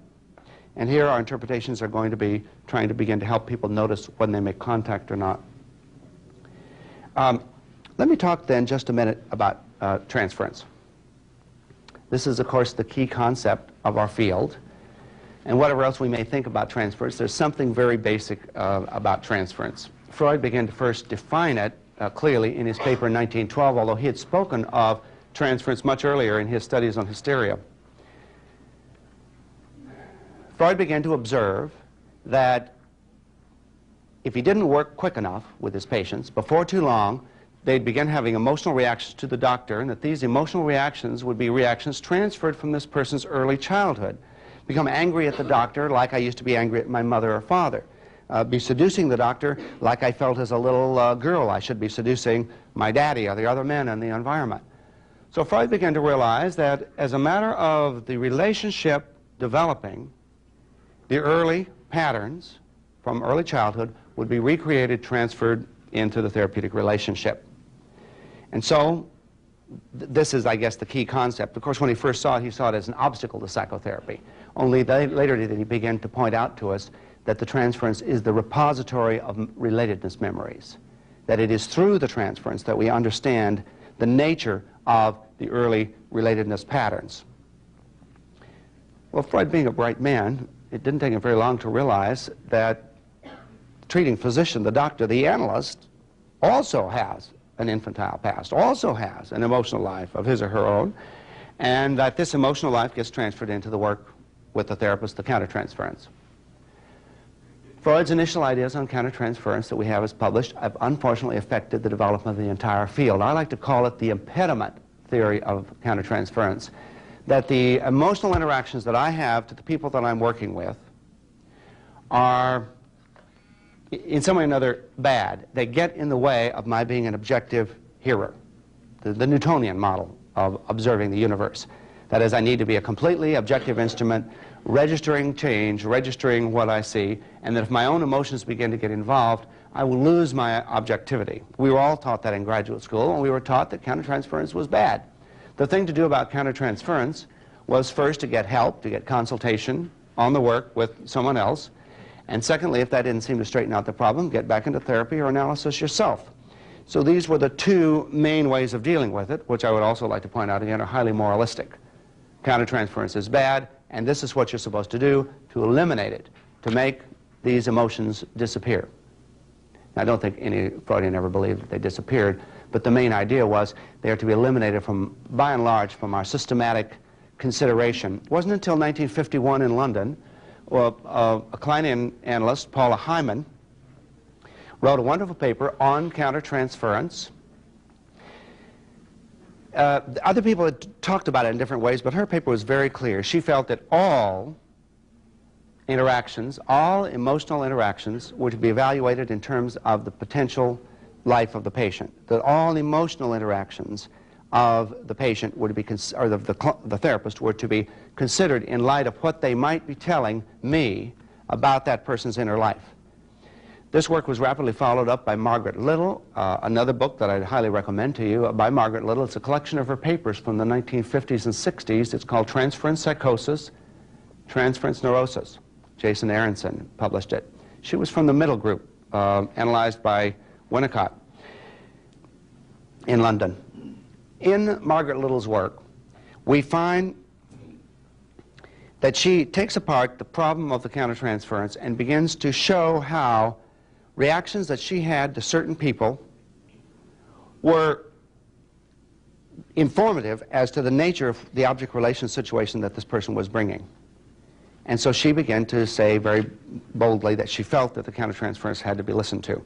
So in the middle group in London and somewhat in the Kleinian group, in very special ways, the Anna-Freudian group also was dealing with countertransference, but might be fair to say that it was more within the classical tradition. In London for the last, since the 50s, almost 40 years now, the problem of countertransference has been studied. So you read British psychoanalytic literature and you find a heavy emphasis on the countertransference. The paper that is my favorite that really has now moved us to a new plateau is by our friend Christopher Bollas. Kit, some of you may know of him. He's been here visiting our institute a number of times. He's a native to Laguna Beach. So as one of our own native sons, went to Smith School of Social Work, became a social worker, although that is not his identity because he did that in order to be able to study at the London Psychoanalytic Institute and found a place within the middle group or the independent group in London. His paper, 1983 paper, published in Contemporary Psychoanalysis, is on the countertransference. And in this particular paper, he begins to show, in a very graphic way, how the feelings that he found himself having towards the patient that he was working with were the feelings that this person had as an infant. And that'll be where we're going with countertransference.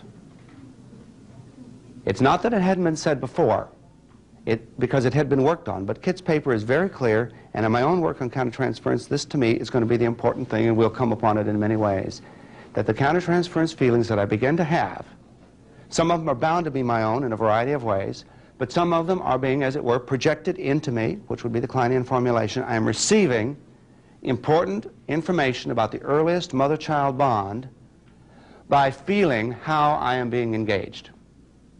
So that'll be the theme here for the countertransference.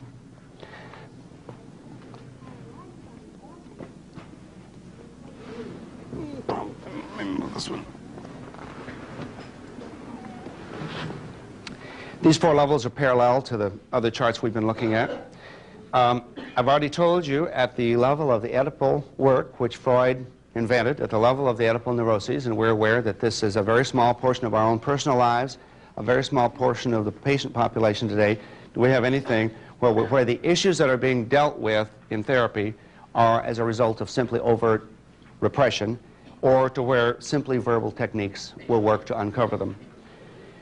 At this level, Freud felt, and is felt today and are largely still taught, and I think correct, the countertransference, if someone is doing their work in a symbolic realm and they're massaging it, and I begin to have reactions to that, the chances are those reactions are reactions that don't belong in the therapeutic interaction. They're my reactions to what's being done here, but they're not necessarily going to be a part of that interaction.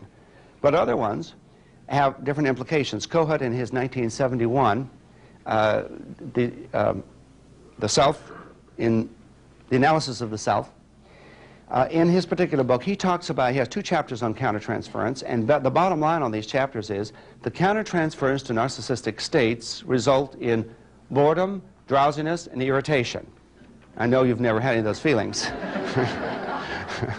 That when I come in tooting my own horn, telling you how wonderful I am, how great I am, and so forth and so on, if we begin to understand that your boredom, drowsiness, and irritation with my parade is an appropriate reaction because I'm not engaging you. All I want to be told is how wonderful I am. I want to use you as my model, as my ideal, but I'm not engaging you. You know, I'm not finding out in my own way who you are, how I can make use of you. I'm rather telling you how wonderful I am and needing you to engage in that way. So Kohut says, quite appropriately, these are the countertransference reactions that we're going to have.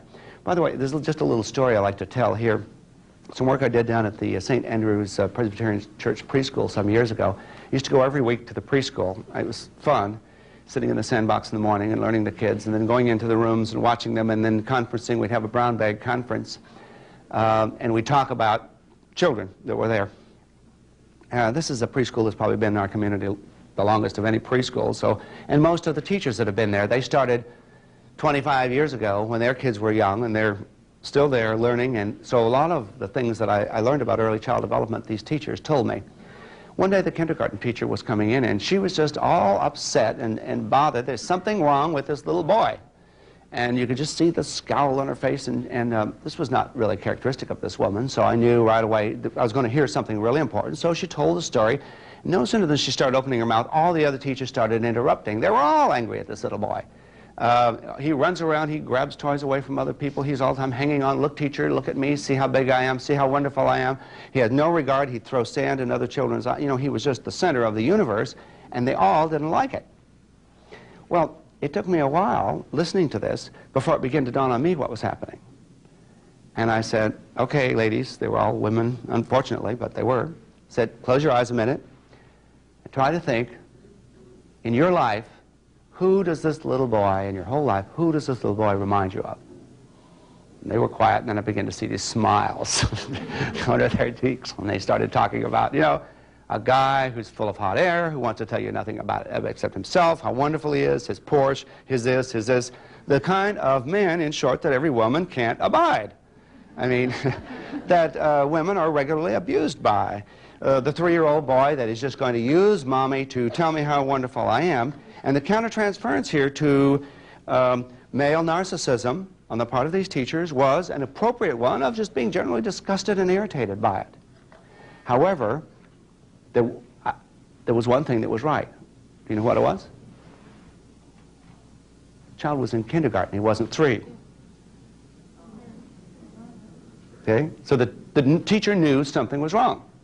This was 2 years past when we allow little boys to behave this way when we're expecting it. And I won't go into the details of it, but as soon as I began to show them that they had some intuition, and what is it, why is this little boy several years behind, as soon as the teachers began to understand that this was a normal way to develop this narcissistic man that every woman feels abused by, it's a part of normal development, but at some point one begins to do other things with it, begins to relate differently.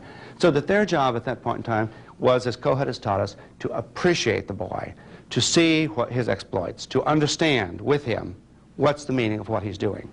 And as soon as they began to realize that, the whole situation relaxed, and they could then begin to help the boy develop more appropriately. I'll skip this one for just a minute because our focus today is going to be on the countertransference at this level. At the lowest level, let's think for a minute about what countertransference might be like to so-called psychotic patients. I like to call them organizing people. People who have been caught looking and looking and looking and looking for a breast. If you want to know the subjective position of a person who got stuck in the first few months of life, Franz Kafka is really the person that can tell us about it. In the castle, if you recall the story, K, doesn't even have a name, middle initial K, the main hero of the story, many people feel it's autobiographical, it's Kafka's own story about himself. K arrives one cold winter night at the castle village. Way up in the distance, he knows that the castle at the top of the hill, the nipple, some have said, is where he's going to go. The people in the tavern at the foot of the hill say, "Who are you? We don't want you here. You don't belong in this village, but I was sent for." "You were sent for? No one, the castle never sends for anyone. You must be mistaken." "But I belong here. I'm a surveyor." A surveyor. Did Kafka know about that the job of an infant is to try to draw boundaries? And so the rest of the novel is spent with Kay searching through this village in one way after another, one nightmare situation after another, trying to find a connection with the castle. Kafka could not bring himself to finish the book. I think it's because it was just too powerful, inside of him. But he would often get friends together at soirees and would tell them how the story was going to end. So the way the story was to end in Kafka's mind is Kay has lived all of his life searching to find a place to belong and to find his identity in his work, surveying, and is never given a right to live or work in the village. And on his deathbed, all of his friends are gathered together, and suddenly a messenger arrives from the castle. The cryptic message. It says, "You may stay and live and work in the village, but not because you were sent for, not through any merit of your own, but for extraneous reasons." Searles tells us the people that are functioning at this level, and when we find ourselves in kind of deep regressed places at this level, we don't feel human. We feel something less than human. The ticket to the human environment, the ticket to human life, is the mommy and me relationship, where we first understand the way that the human world works. Our people here so often don't have that. What does a countertransference look like? Well, I can tell a lot of you are parents. If you can go back into your mind to those first 2 or 3 months of life and what life was like in the household with a baby. All hell breaks loose. By the 4th month, there's bags under the parents' eyes, and this blessed event, yes, it's wonderful, and so forth and so on. We're all very happy, and we all feel fulfilled, and this is just the way God planned it. But, we're miserable. That's what the countertransference is like. It's disruptive, it's confusing, it's disorienting, it's uncertain. So the minute we begin to feel engaged with the level of another person that exists at this disorganized level, we begin to feel crazy. It makes us crazy as well. So we can expect that kind of countertransference. The countertransference that we'll look at mostly today is what we might say is the countertransference reaction that we have to an emotional constellation that has developed somewhere between 4 and 24 months, 12 to 18 months. I call it the symbiotic structure. Other people do too. It's to say that the earliest love relationship is memorialized in our bodies in the way that we engage other people. When we go to love someone else, we love in the very same way. And when we complain about our loves and our friends and our spouses, we complain according to the same complaints that were once ours as infants. You don't treat me right. You don't understand me. You don't give this to me. You don't, I want this, I want that, and you're not there for me. Right?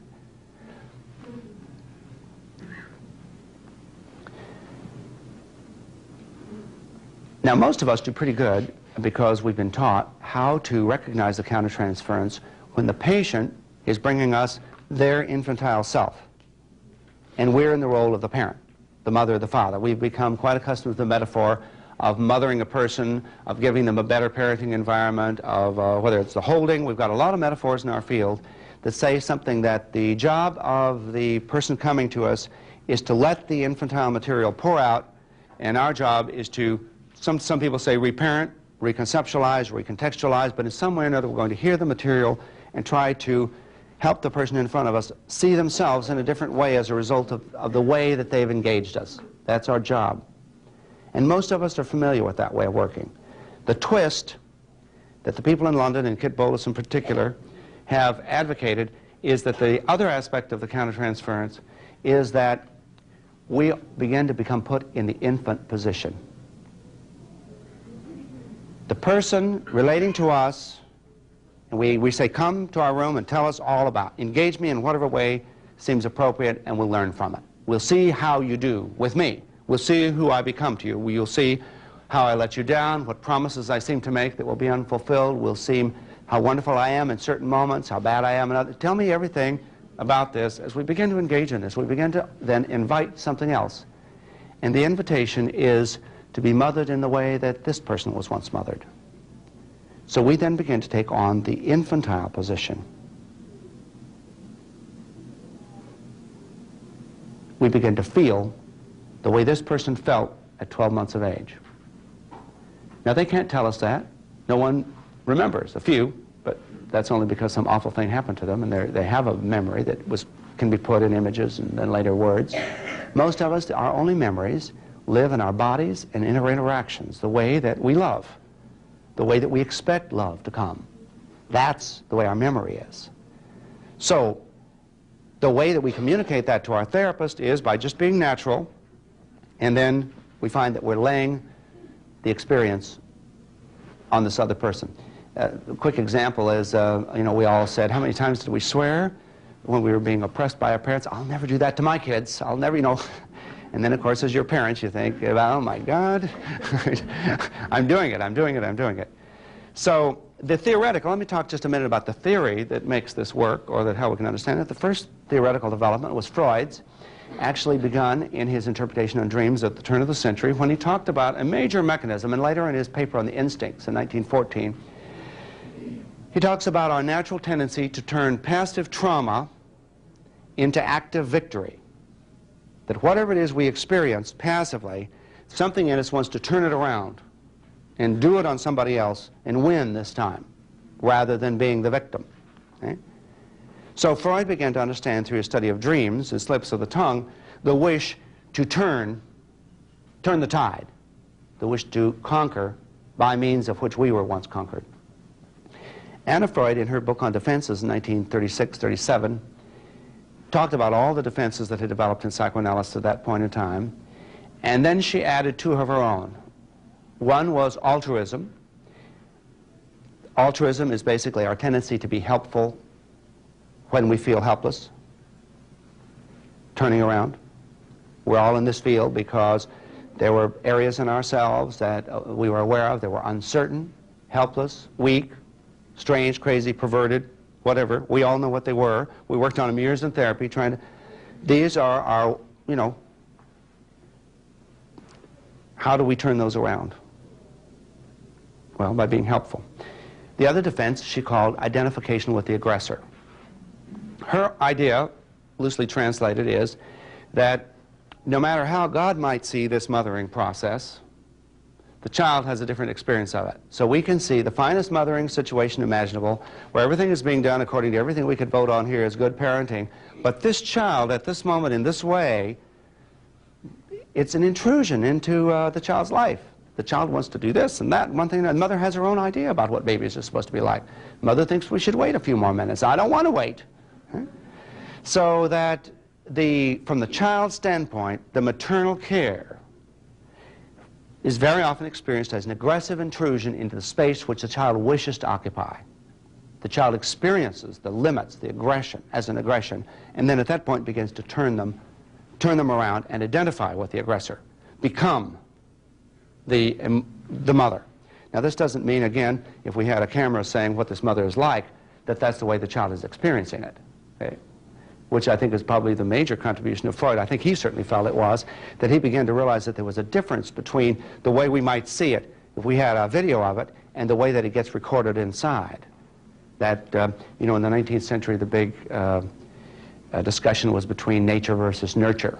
Which was more important? Was it our biological genetic endowment, or was it the way that we were raised? Freud felt that his most important discovery was that within a matter of weeks, something that's far more important than either nature or nurture is the internal world of the child, the way the child is learning to organize the world, and that organization that the person begins to develop as to how to relate to the world stays with us forever.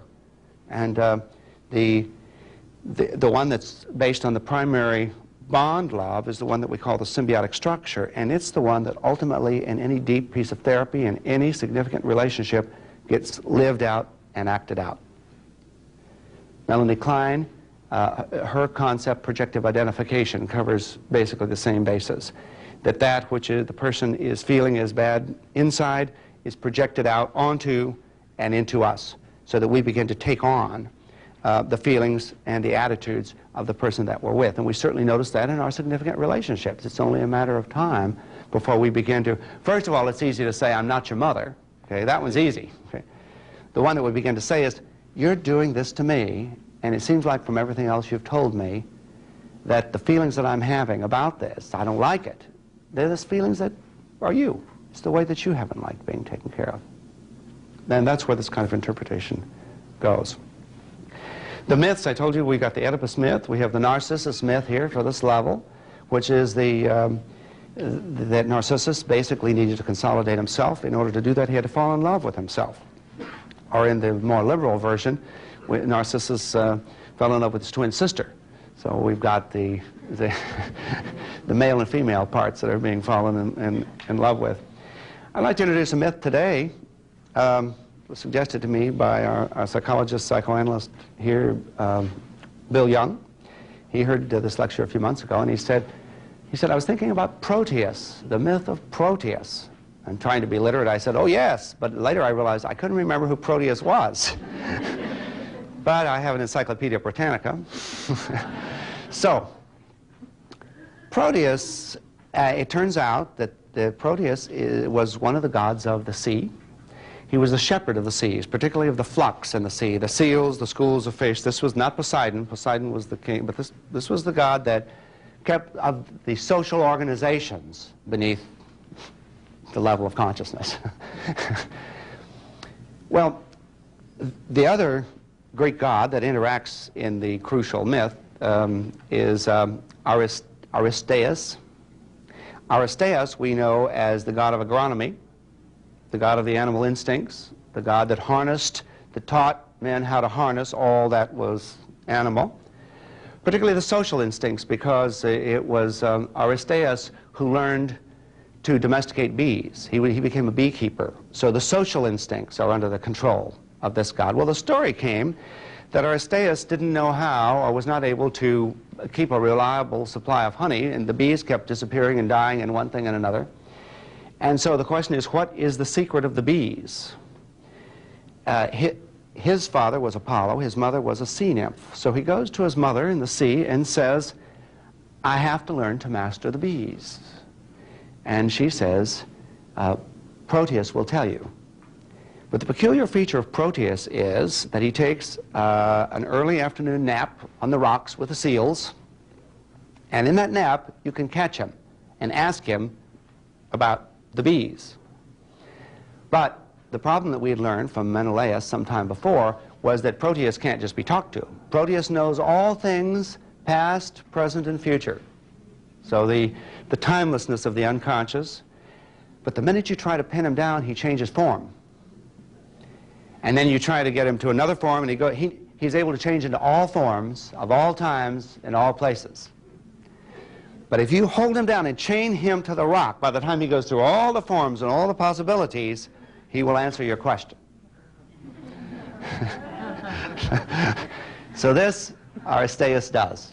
And by the time Proteus has gone through monstrous forms and horrible forms and witches and ogres and every manner of beast, and Aristeas has managed to keep all of these forms in check, he asks him about the bees. Well, the prescription is simple. Sacrifice a group of animals, leave all their carcasses in one spot for 9 days, and go back there will be bees. And there were. So the problem of mastering the instincts, the animal instincts, of mastering the social instincts was left to Aristeas, who, with the help of past, present, and future, and all of the changing forms, finally began to find the door to social life, the symbiosis, going through all the instinctual and all of the forms. The next god I'd like to introduce today is the god that I'd like to associate, or the myth I'd like to associate with this one, Janus. Janus, January, the beginning of all things. In Roman houses and temples, above the doorway, Janice would always be at the portal of a week, the portal of a month, the portal of a year, the portal of life, Janice. As you go through the portal, the first face that you see as you go through is Janice as a young boy. The face facing the opposite direction as you go through, Janice has a beard. And so the portal, the avenue to human life from infancy into maturity is guarded by the beginning of all things, Janice, the door into human life. And so I'd like to suggest that we think about all of the splitting that goes on at this level, whether it's the splitting between the good and the good and bad me, the good and bad other, the splitting between younger and older, the splitting between different levels of the psyche. The Greek and Romans knew very well about the phenomena, and so the God with two heads, one faced in each direction. It's not, some people have seen it as two-faced. That doesn't appear in the mythology. That's something that's been done to him. It's two heads headed in different directions, and occasionally there would be four heads headed in four different directions.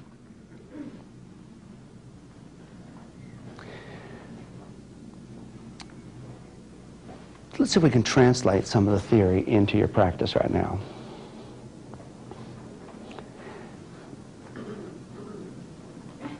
Close your eyes. Let's imagine. Try to think for a few minutes. We'll be quiet and let you think of the person in your practice that you have been seeing for some time that you have a deep and difficult countertransference struggle with. You're involved with this person and you begin to feel all kinds of things happening to you. And what are the things that are happening? I'll give you some incomplete sentences. In your mind, turn to this patient. When I'm with you, I feel what? What do you feel being with this person? The thing that I fear most when we try to interact. What's the scary thing about letting yourself be free with this person?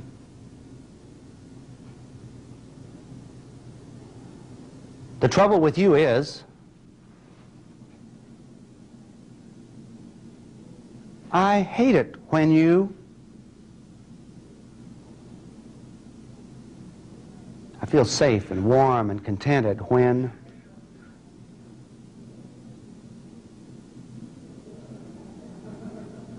we struggle together. It reminds me of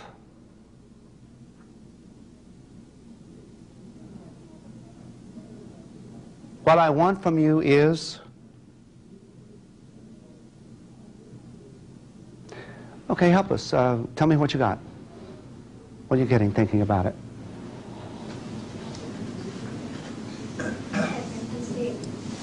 An infant state, a child state? What did you find yourself saying to your patient? It frustrates me that you won't let me help you. It frustrates me that you won't let me help you.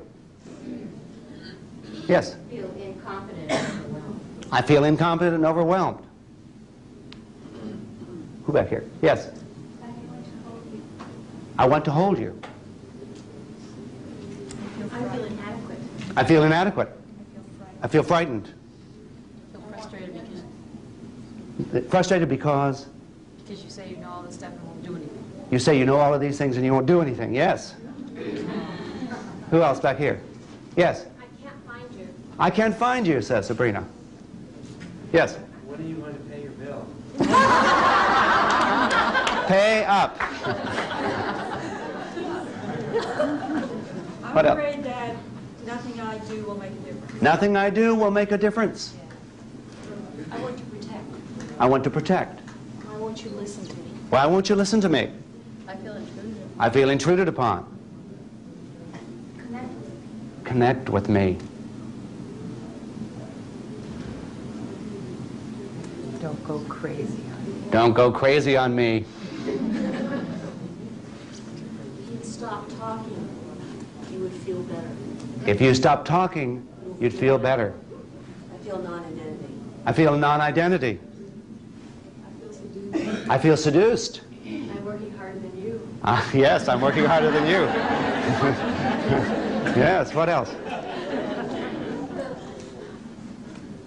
Okay, now go back into your imagination, keeping in mind what all you just said, what came up in your minds.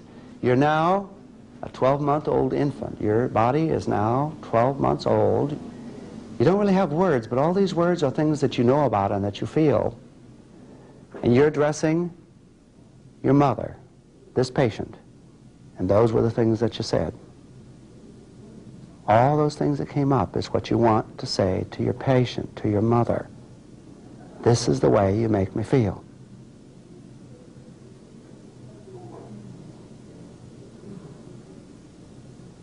I think you realize that somehow here you have a fix on the patient's infant life that you haven't had before. That when you turn the emotional life around like that, there's a certain glimmer, a certain sense that you were the infant and you were speaking to your mother, your patient.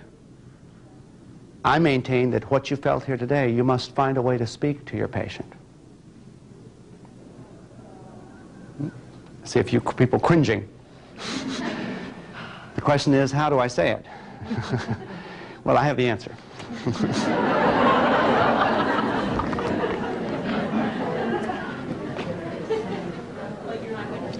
I am going to tell you.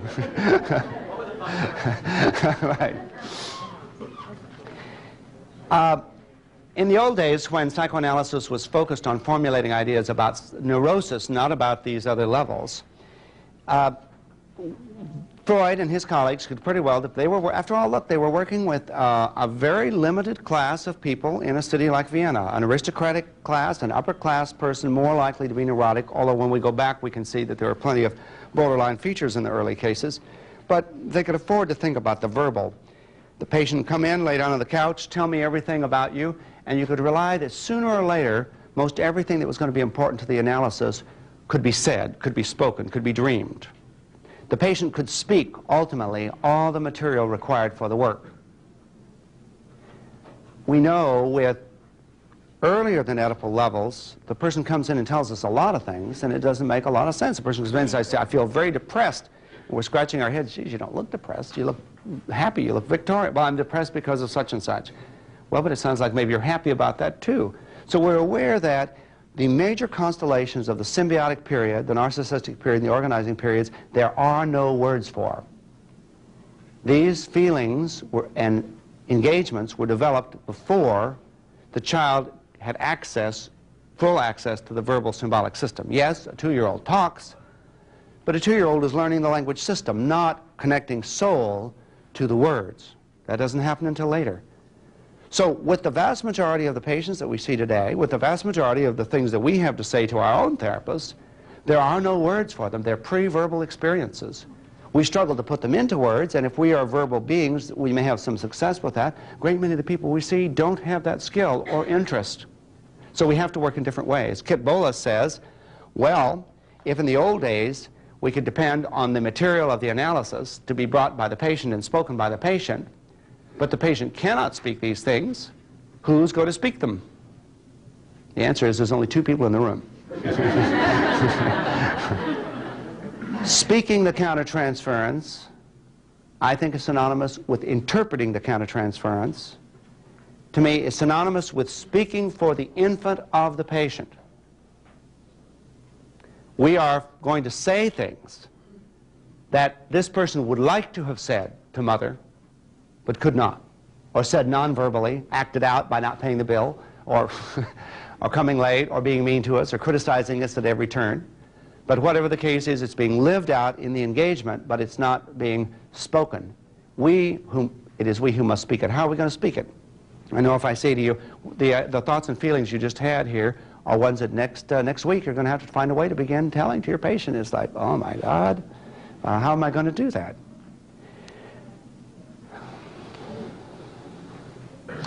The first point is that we're not talking about just any and all countertransference feelings. I've already told you there's a variety of different countertransference feelings for different levels. We're going to talk about when we begin to feel engaged at a characterological level, engaged at a level of love, of commitment, The kind of feelings that we're having are the feelings that we hear in the material from the spouse, the parents. That is, when there's something, we begin to have some sense that I'm having a feeling. It's, yeah, I've had this feeling before, and I have it some other times, but it really comes out with this person. In case conferences that I do, often the therapist will come in and they say, I'm really almost ashamed to tell you all about this because I don't usually practice this way. This is different from what I am with my other. Immediately I'm tuned in. What is the difference? How will we find it? Because whatever that difference is, whatever the way that this therapist has been engaged that is unique, that's what we have to go for, because that's the part that's got to be somehow given back to the patient, reflected back in an interactive way. So the focus of this kind of countertransference work is on what we might call the symbiosis, the character structure, the mommy and me kind of material that's there. The second one is this requires a certain sort of atmosphere. And I don't have to tell you that. If you try to imagine first thing Monday morning saying to your client what you just imagined, you can tell that as just cold turkey, it's a little hard to bring these things out in the open. You know, you make me crazy, I hate you, you need me, you know, these are...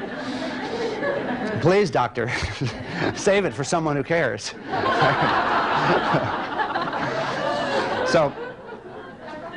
So we have to have a certain kind of atmosphere, okay?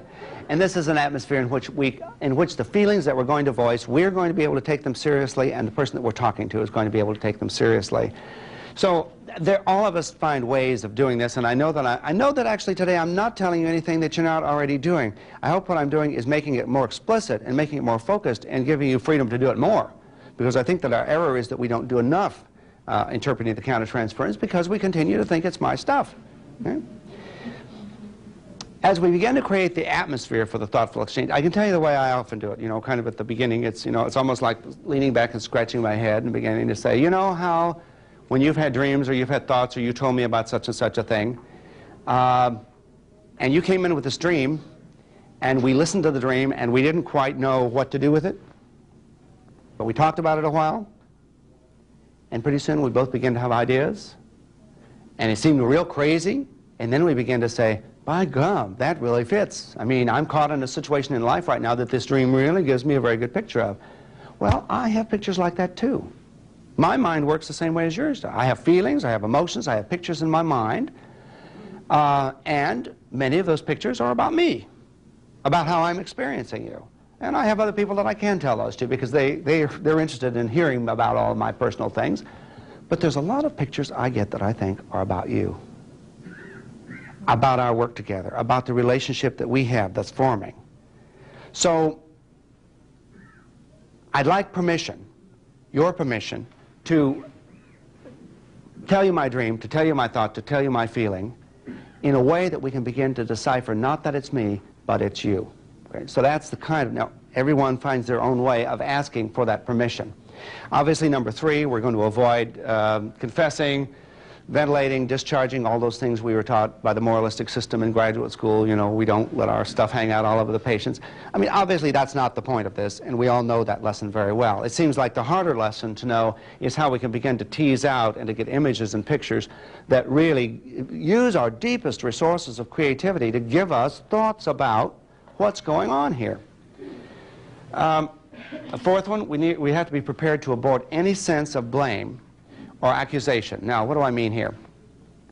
Whatever it is that you just said to this client of yours in your mind has been said to them since they were this big. The trouble with you is you make me mad, you need me, you do this, you know, and it's always been done in accusatory. You know, you're sick, you're wrong, you're malicious, you're crazy. So when you say it, you've got to be prepared that the knee-jerk reaction is going to be defensive, I didn't mean it, you're being mean to me, you're insulting me, and so the abreactions we could imagine from the patients next Tuesday when you go in and tell them what you just thought is, one is going to jump up and burst into tears and race from the room and never pay the bill. Someone else is going to fly into a rage, someone else is going to collapse into a depression. So we know that these people are going to have these abreactions because their whole lifetime they have been told that the trouble with you is this, and we're going to say the very same thing. What we have to do is to be able to say it in a way that communicates something more important about the interaction. And so each of us has our own way of trying to communicate this, but if we begin to set an atmosphere, we're fairly clear that we're not trying to lay some trip on them, that there's something we don't understand exactly, we got a picture of it, We're going to just throw the picture out. Can you loosen up with me and fly and see what you might get out of it? And we need to be ready, because the minute the person says, "Doctor, I'm really sorry, I didn't mean to make you angry, I won't do that anymore," we're there to say, "Cut, that's not the point. I'm paid, I'm hired help. I can be mad, I can be hurt, I can be insulted, I can be enraged. It doesn't matter, that's what I'm paid to do." What we've got to do is to try to find out what's going on in our relationship that made these feelings perhaps a viable part of our lives. All right. The fifth feature that we want to do is, I say, beware of false self-conformity. And that's very much like what I was just talking about. But Winnicott has given us this very helpful concept that in the early mother-child relationship, the maternal idiom makes a certain demand on the child. Be this way with me, be this way for me. And to the extent that the child integrates that within the structure, the true structure of the instincts of the body self can be appreciated by the child and integrated. But to the extent to which the command from the environment creates a hardship on the child such a child has to conform, Winnicott says we have a false self. Now, we all have false selves. We couldn't walk across the street without a false self, because if we were doing what we wanted to do, we'd get run over. So the false self is part of the ego structure, which helps us get through the world and helps us conform to the demands of the world around us. But in infancy, if we have a situation which is excessively demanding, we have a false self constellation which is based on conforming. So you're going to give your countertransference reaction. The trouble with you is you make me crazy. The trouble with you is you're always depressed and weeping around so much of the time, and I get disgusted with that. And you feel that that's an important part of the analysis, that that's got to be spoken because it's part of this person's life history. But you don't know how it's going to be felt. Then the minute you begin to bring it up, the person's going to try to be nice, to correct it, to do what you want to do. Well, we got to nip it in the bud, I say, the false self. So if we're aware that the person may feel blamed, or that their tendency may be to conform, to do what's right, to treat us nicer, to pay the bill even when they don't feel like paying the bill, we're aware that there's a false self involved in that. I don't want to pay the bill. Okay? Well, of course, the answer there is, I didn't ask you to want to pay the bill. I asked you to pay the bill. Wanting to pay it is another matter. When we begin to speak the countertransference, to interpret the countertransference, when you begin to find a way to speak the feelings that I was encouraging you to get in touch with, we're going to need to preface it with one thing. This is a technique on how to present it. Each of you already knows, if I say that to my patient, my God, I'm going to have this kind of reaction. Okay?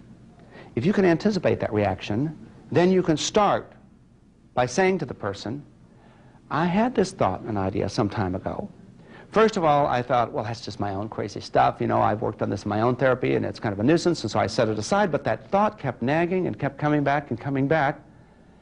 And then I began to feel like, well, maybe this is part of something here that we have to look at. And then I began to try to get a handle on it. What is this that I perhaps need to try to show you about yourself? And I thought, oh, my gosh, if I tell you, you'll go into the biggest, deepest depression, and we'll be 4 weeks recovering just from the insult that it means if I say my feeling to you. Well, I'm going to say what my feeling is, but you're not going to go into depression. You're going to listen, and you're going to tell me what you think it's about. Because I don't think it's about how I react to you. I think it's about something that is a deep reaction in your life, but I don't know how to tie it in. I don't know how to explain it. I don't know how to interpret it for you. I'll give you the ballpark, but the way that it's formed in my thoughts and images and dreams is me. All the emotional interactions that you give me is first and foremost me, my mother, my upbringing. So it's all filtered through a system that's contaminated by all sorts of subjectivity. So I can't be accurate. And I think this is the key thing. We can never be right interpreting the countertransference. In Santa Barbara, I was up at a conference with Kit Bollas, and he'd been there for a week working with some therapists that I work with.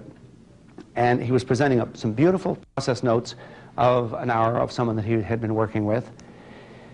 This patient had been in therapy analysis before considerably. She'd only been seeing him about 6 months, but she was well into the thick of it. He was seeing her 5 days a week. And as he began to present the notes, he would talk to us about all the things. She was a very irritating woman. In fact, she was practically thrown out of her last therapy, is really what it amounted to. And so he was sharing with us all of the irritation and what he felt, and there was this and there was that. But as he read the material, he wasn't putting that countertransference back into the hours with her. And so at one point I somewhat indelicately said, Kit, I'm confused. You've taught us how to work with the countertransference. You've taught us how to speak it, how to put it into. You have these countertransference reactions. You know what they are because you're telling us about them, but there's no indication so far that you're sharing them with her. And he said, that's true. The first reason was, he said, it really is awfully early in the relationship. I don't know quite what I can get away with yet. Works. The other one he says is, I like to listen for a long period of time until I get a good sense that what I'm working on is right, so that I can give it to her with some degree of accuracy. Thereupon I thought, I'll be quiet because this isn't my seminar. And I love Kit. And he has taught me all this. But the difference that I did take up with him was, you know, you're right. We've always done that way, particularly with transference. We wait until we have a good sense of what the nature of that is before we begin to do it. But I think with the countertransference of this particular kind I'm talking about, that we're never going to be right. That the only person that's going to be able to say what's right is our patient, our client. We can open a door, point to some things, raise some questions, but our attitude has always got to be, you have to say this like it is.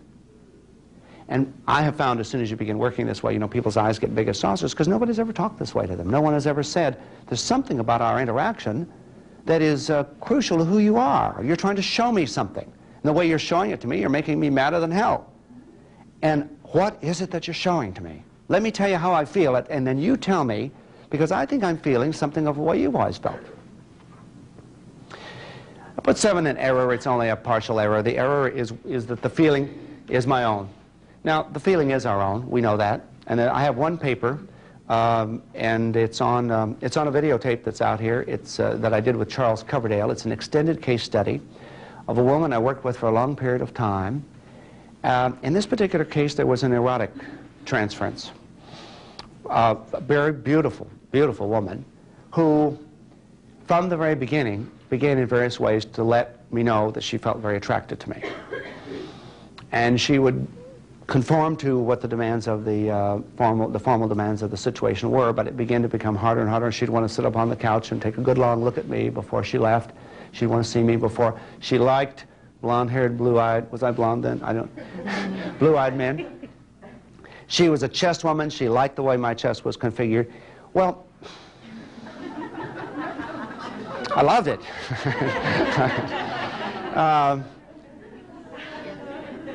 Now, of course, I know just how to handle that sort of thing. But then I didn't.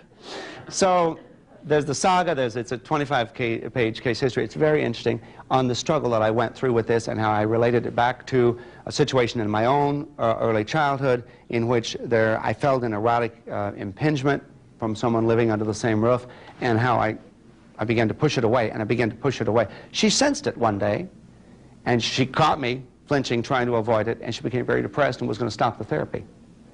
And I thought about it, went to one of my consultation groups, says, I don't care whose case it is, I need help today. So I presented the case and presented the material from my childhood and how it related, and they were able to show me how to begin working with the woman. Save the therapy, but at that point in time, we didn't know enough how to make it more meaningful. She stayed for another year, but then she quit. And to me, it felt like a defeat because she had given me so much to understand her, and I felt it. The pushing away, the I don't want to see things that I don't want to see, I don't want to be seduced in ways, you're getting in my way. I mean, now I realize that was her whole childhood, that everything that I was feeling was a part of her material, but I didn't know how to turn it around. So, first of all, the countertransference is always our own. Secondly, we never are going to be right about it. But thirdly, if we wait around thinking, well, because it's my stuff, I'm not going to speak it, I think that we're going to be making an error, and I think the error is that we don't speak it soon enough. I've already told you here, at number 8, we can never be correct. 9, somebody has said, what about the timing? How early can we do this? I mean, yeah, obviously this takes a bit of a relationship. It also takes some knowledge. It takes some interaction. Well, I'd say in principle, if we had a countertransference reaction that was strong and we knew enough, we could start the first hour. That is, I don't think it's ever too soon. In practice, that's not the way we are. We seldom have anything that's that clear and that soon. Sometimes we have some first impressions, but we're so uncertain about them. And we also, the most importantly, we're uncertain about the communication. the nature of the communication. So I think that our timing here is when we can get away with it and it be a meaningful communication. That is, when we feel that the relationship is strong enough to where whatever we have to do, we have the metaphors, we have the thoughts, we have the strength of the relationship to where we can get away with it, and that's going to be very different. And I already told you here the last one is how much is our own? We'll never know. So I've said a lot. We got a few minutes, 10 or 15 minutes? Where should we start? Yes?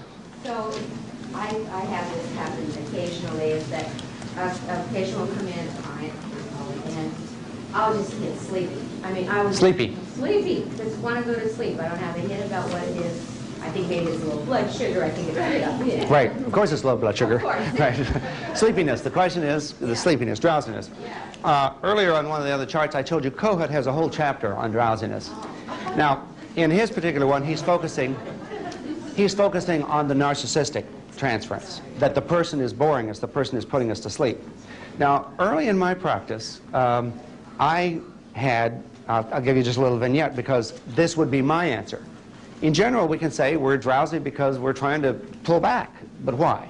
Well, every one of us would have a different set of whys. There was one of my earliest clients, a woman came in, and I had seen her maybe about 5 or 6 times, and I was seeing her 4 or 5 in the afternoon, so which is kind of the lull in my day, emotionally. But I was falling asleep on this lady, and I was a brand new therapist that knew everything there was to know, and I certainly didn't know about why I'm falling asleep. And it was a real struggle, so I'd walk around the block, I'd have coffee, I did everything I could, you know, to try to, and you know, I'd sit there and I'd start to nod. Now, she's telling me that the reason that she's there is because the plastic surgeon will not enlarge her breasts until she has an okay from a psychologist. That he thinks there's something wrong with her, the way she's got monstrous boobs, you know? So,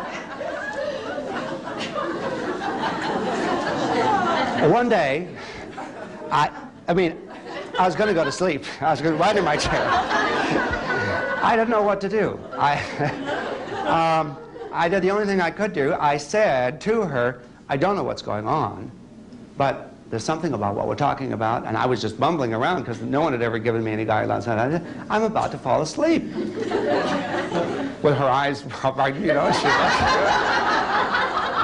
she looked frightened and startled, and there was this long silence, and I thought, oh my gosh, what have I done now? And suddenly she says, well, it's about time because I'm furious with you. And then she went through all sorts, the rage of the material, and the rage at all the fathers, and the rage at men, because she had to change her body in order to be more attractive to men, and so forth and so on. Now, in retrospect, I'd see her as a lower borderline patient. She's a strikingly beautiful woman, and a very intelligent verbal woman, and I wouldn't have known how to spot in those days the deeper aspects of it. I think that's one of the things we're surprised as we get into studying object relations literature, and then we do our practice. We see somebody come in that's had 3 graduate degrees, has developed businesses, is very successful in the world, and the thought that they're borderline or psychotic, how could that be? Well, it can be, and it is. And so the fact that certain portions of a person, the intelligence, the capacity to conform to the social structure, the fact that many capacities have developed doesn't mean that when we're looking at the self and object representations, the way I experience you and the way you experience me, that doesn't mean that they've had an opportunity to integrate those and that their problems, whatever they're experiencing, are coming from not knowing about you and me. So I registered that. What I was feeling, I was retreating from her unconscious rage. That was me. Okay? And in subsequent cases, when I began to feel drowsiness, my own personal cue was, this person is furious with me and they don't know how to say it. Now, we could go around the room and every one of you could give a different experience, a different patient, a different time that you fell asleep or were drowsy or become furious. I mean, we'd go through the gamut. Your question is a very helpful one because it's drowsiness that we all experience from time to time. And I think probably the way to work with it eventually would be the same way I've suggested here. In time, you begin to speak it. Although one of the things, once we learn to think this way, often we don't have to say it. Because we're clear on it, and we just react differently. When we have to speak it is when we don't have other ways of massaging the relationship. I started to say earlier, the reason that borderlines don't have a clinical picture is because we're always looking not at anything that's a picture, but of a mother-child combination. When the neuroses were formed, based upon the way human beings fit into the symbolic structure, we had a picture of hysteria. We had a picture of obsessive-compulsive neurosis, a picture of phobia, a picture of neurasthenia, and this picture kind of fit. When we looked at the psychoses, at the opposite end of the scale, where people were relatively undeveloped, we had a picture of schizophrenia, of hebephrenia, of mania, of depression, and we had clinical syndromes and pictures that looked like they worked. When Cohen and Kernberg began to try to define what a narcissistic personality is, we were aware, and they were aware, that it was very vague. In fact, Kernberg doesn't even see it as separate. He sees this as an upward developmental extension of the borderline. So Kernberg would see these categories as essentially collapsed, whereas with Cohen we try to separate them. With the symbiotic structure, with the self-object, we had still some ways in which people reach out to feel the tension. With the symbiosis, we've had a dismal failure at trying to say what a borderline looks like. John Gunderson, who's perhaps the most careful in this, has 10 criteria for research purposes, so you can put borderlines in a category for your experimental designs and dissertations and so forth. His are the most carefully thought out. He has 10 criteria, but he ends up saying, well, if the person fits 2 or 3 of these criteria, they're probably not borderline. 3 or 4, they probably have tendencies towards borderline. 5 or 6, they're pretty surely borderline. 7, 8, or 9, you know, 10, you got a borderline on your hands. Now, what kind of definition is that? That's the best we have. Now, Otto Kernberg has a bunch of brilliant ones. If you haven't read them, they're worth knowing. Cohen has others. We've got a lot of people that have written about this. But the bottom line is, no matter how we try to look at a mother-child combination, when we see a 12-month-old on mother's lap, it always looks different. So if we try to get a syndrome picture of a borderline, we're not going to get it. We know that a great many people that we might choose to call borderline, or where we're going to be studying the symbiosis, they present with substance abuses. They're trying to recapture a certain state, a certain way of being with the other, and the world doesn't permit that early state to be recaptured. But when we have a few drinks and start laughing, I know my mother is there. An early case of mine, a man, I'd worked with him about 6 or 7 years, and there was a lot of individuating to do. There was a manic quality to this, not psychotic, but more of a borderline. And he had always been manic-y and racy and one thing and another. He was a brilliant sailor. He won international sailing races, and he was just sharp as a tack. Hail fellow, well met. Everybody loved him. When his mother first became angry that he was leaving, she took a trip to Hawaii for the first time in this boy's life, left him alone at age 26. He ended up on the floor with his wrist slashed the night before, trying to interrupt her trip. She went on anyway. In the mental health unit that day, they elected him emperor of the unit. Everyone else was president. So they understood that there was kind of a manic grandiosity there. 7 years later, this had settled down, and he was really doing very well, and we were in a termination process, and suddenly the party sniffing of cocaine is beginning to become something that happens every day, and he starts to get strung out on cocaine. Now, this was 10, 12, maybe 15 years ago. We didn't know a lot about cocaine then, so I ran to some of my medical colleagues. What's the danger? What do we have to be concerned here? But why, at the phase of ending the analytic relationship, is this man suddenly going for drugs? One afternoon he walked in, and he's kind of depressed, and he says, oh, he said, I was down at the yacht club the other day, and you know, I was with so-and-so and so-and-so, all of his old cronies, and we're sitting around at happy hour, kind of around on the table, all kind of glum, feeling very alcoholic and very down. And I said to myself, fuck this shit. So I went into the bathroom, took a few toots, and I came back, and you know, 3 minutes I had him laughing and singing and having a good time. You know, why are people like that? Suddenly I realized that was his job with his mother. His mother was a very depressed woman.